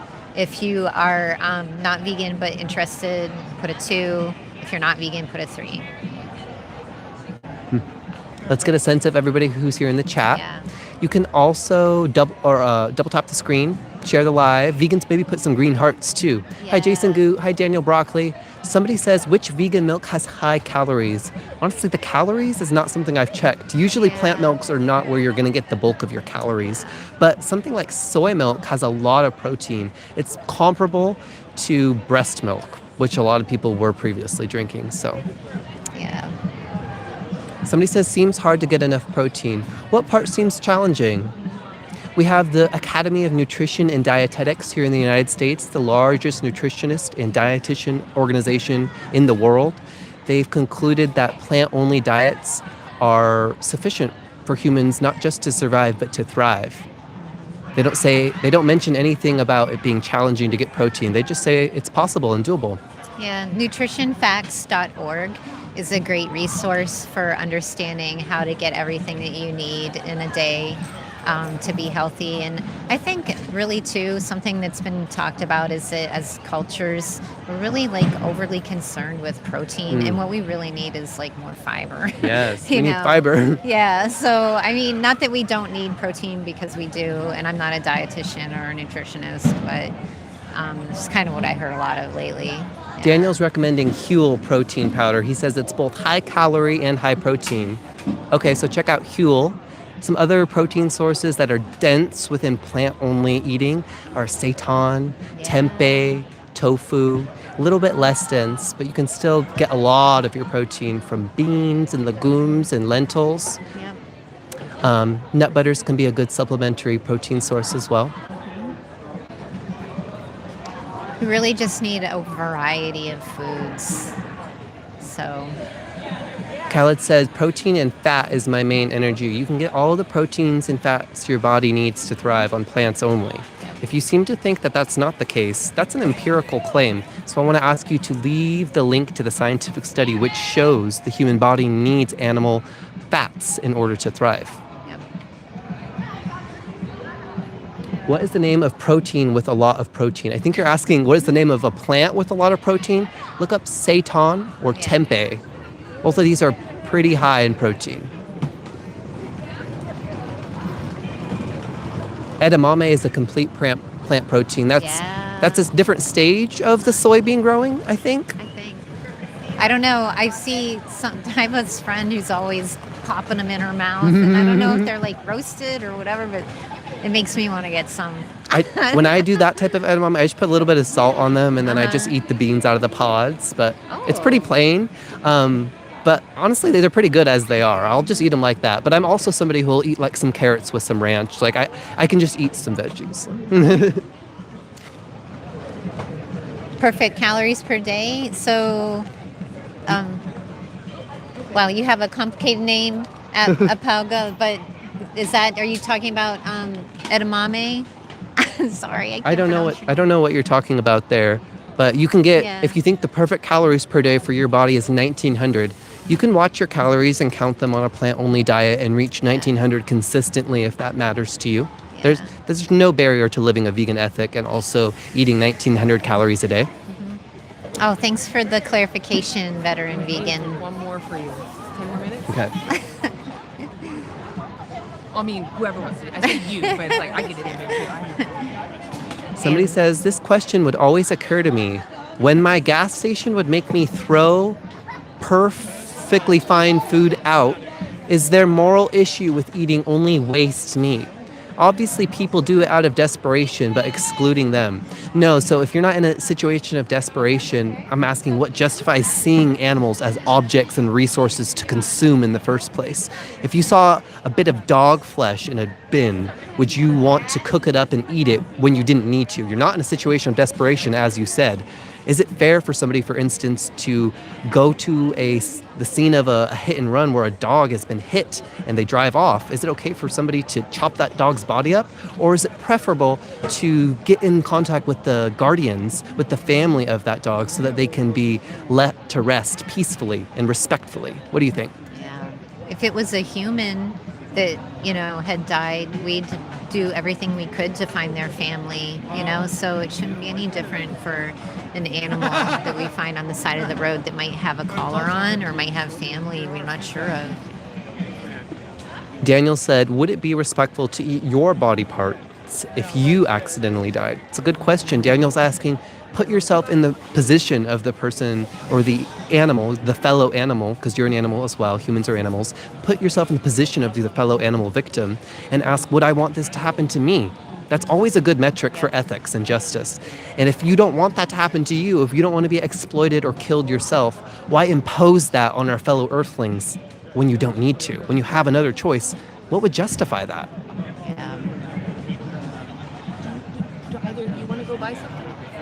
I'm trying to save money. That's so fair. I'm Yeah, spending I too only much want to money. get that garlic spread, really. Yeah, that's good. That's If good. they had cookies, I literally I can't don't say know no where to Orange cookies. Blossom is. Where is it? It's not here? Oh, I went down there and I didn't see the orange and blossom down there, which is where they usually They're are. here. They are somewhere? I saw somebody with a box, but they might be Oh, sold okay. out by now. You Yeah, never they know. usually do sell out really Yeah. fast. Darby is down there though. Hummus and Oh. chips, and Roundhouse is what their restaurant, or excuse me, their store is called. So definitely, if you're in Portland area, Yeah. Roundhouse makes delicious hummus, and the garlic spread. Yeah. Oh, it's so good. Yeah, you're supporting Yeah. good people who are active in their community fighting for justice for all earthlings. Yeah. It's a great place to support. And Darby is a vegan and active person. Yeah. Yeah, she's in DXC and direct action everywhere. So. And part of anti-animal. Oh yeah, that's true. Yep. Ooh, I love these rollerblades, the pink and the blue. We also I get have so distracted. Lucinda's here across from us. I don't think they're directly in the frame behind us, but they sell. Yeah. Let's see. Is Lucinda's this way? Or Yeah, she's right with the guy. Super? Right here. okay. Yeah, we're good. Yeah. Right behind us, this is a Lucinda's stand, and she sells plant-based, dehydrated burger products. So you can kind of add water to them, and then you can cook them up and make patties or make ground burger alternatives and things like that. All plant-based. Yeah. So the people that we're talking to at this farmer's market, they not only have choices at the grocery store they're usually at, but they also have options at this very market right here. There's so many options that I had to control myself today and not spend any money. I usually hit all the vegan bakery stuff. I can't control myself. Somebody says, am I really respecting them more? Is letting it rot the more moral option, truly? I don't consent to you consuming my flesh. Yes. I want my flesh to rot before you consume me. And you also don't have the consent of other animals to consume their bodies. I want to ask, would you prefer to consume dog's flesh because it was going to rot anyway, or would you prefer to bury that dog's carcass or their remains? So maybe we can handstand. What? Somebody says, what about using it to help grow plants? We don't need it to help grow plants. So why would we use the bodies of animals to grow plants when we don't need to? We can just use veganic farming practices and use plant and compost materials. Yeah. Decidedly, Donna says vegan is compassion. I agree with you that it's more compassionate to stand against this injustice rather than to support it. All the animals that are used, for food, clothing, science, everything, they, once they're out of those types of environments, if they have the opportunity to be rescued, their personalities come out, they shine, they have friends, they love each other, they show love towards humans, they have favorite humans that are caretakers for them, so it's really change of mindset and understanding that they're beings, they just speak different languages, they have some different goals. They look a little different. Yeah, they look, I forgot, they look different.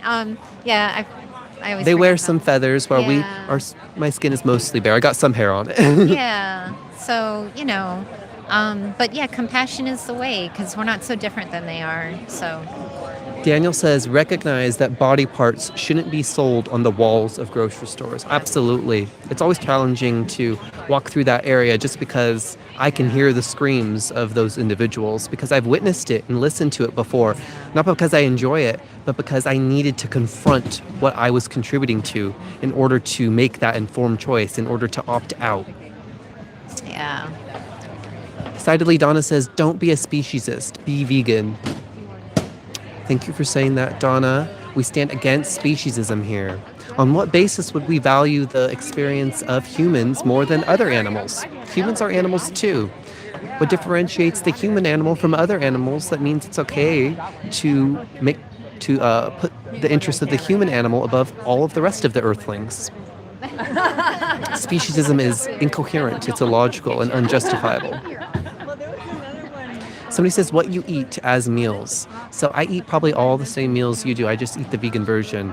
I eat things like tacos and nachos and burritos and pancakes and potatoes and whatever I want. Vegan burgers, fries, milkshakes, vegan milkshakes. You can eat whatever you want. You can just choose the plant option.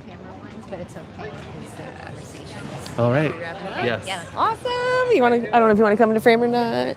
Hey guys. Okay. So I'll go down here. I'm always best down here. Okay. There we go. Hey. All right. So Vegan Soda Lady here. We're anti-animal use. We are going to conclude our day today. We had so many conversations on and off camera, honestly. So that was great. And a lot of open-minded people. Honestly, a lot of my faith in humanity, not all of it, but a decent amount today was restored because there's a lot of good people that genuinely want to have a positive place of living where everyone has, fairness and treated equally and et cetera. So just having our autonomies respected and appreciative that we're sentient. So anyway, I'm going to pass around the mic. Vegan Stoner Lady here. You can find me on all platforms. Please follow Anti-Animal Use. Again, on all platforms. We actually need specifically people to go follow us on TikTok so we can actually start going live on there too. All right. So I'm going to pass the mic around. Hey, I'm Rebecca, the Uncaged Front as well, on Instagram, and uncagedfront.org is my blog, and I'm just really happy to be here today. Like Anna said, we had a lot of good conversations off camera. It was a great day, and yeah, it's our year anniversary of being a group, and we're a great group of activists, and we had a new member today, which was a wonderful way to celebrate. What a great way to start whole year. That was honestly amazing. Thank you, Minx, for bringing in that person. Thank you. And like we said earlier, although it's kind of like, it's just to have to do something like this, and we're not trying to celebrate that, but just the fact that, we come together and we're a unified force against this disgusting things that are happening to animals and, just eternal hell that they have to endure. And so we gain power by joining together, and it helps us, move through our lives easier, actually, and be stronger activists. So yeah, even though it's bittersweet, it's useful for our own health, and keeps us going for the animals. So yeah.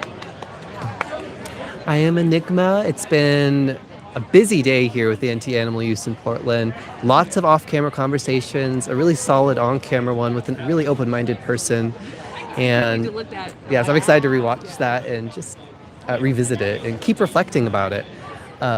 If you want to see some total liberation style outreach and activism, do follow and connect with Total Liberation Now on TikTok, on YouTube, on Instagram. You can also look up totalliberationnow.org, and there's some resources there that get at the interconnections between human and beyond human oppression. So my partner Elvin and I run that account. Elvin wasn't here today, but very missed. They were here earlier. Well, yes, at the Vegan Stoner Lady Live. Yeah. Since I don't want to, they were here. Yeah. And with that, Hi, it's Pam. We had a really good date here and talked to a lot of people. Thank you all for coming. See you next time. subscribe to Anti-Animal Use on YouTube if you're wanting to see more conversations like this. We do this every week. And don't you have a Instagram? Yeah. I don't post much, but I'm Veggie Root on Instagram. I'll post more, I promise. Yeah, so it takes time. Exactly. Our TikTok only has, I think, like 30 people maybe following right now. So Just starting out. Yeah, exactly. You start out somewhere. You got to start somewhere. So yeah, awesome. Well, thank you all for being here. Again, thanks all the mods. And see you next week, all right? And if you're not vegan, be vegan, right? 1 year of anti-animal use. 1 year, woo! And we ain't going nowhere. Nope. All right. We're We're growing, in fact. All right. See y'all later. If you're not vegan, be vegan. Have a great vegan day.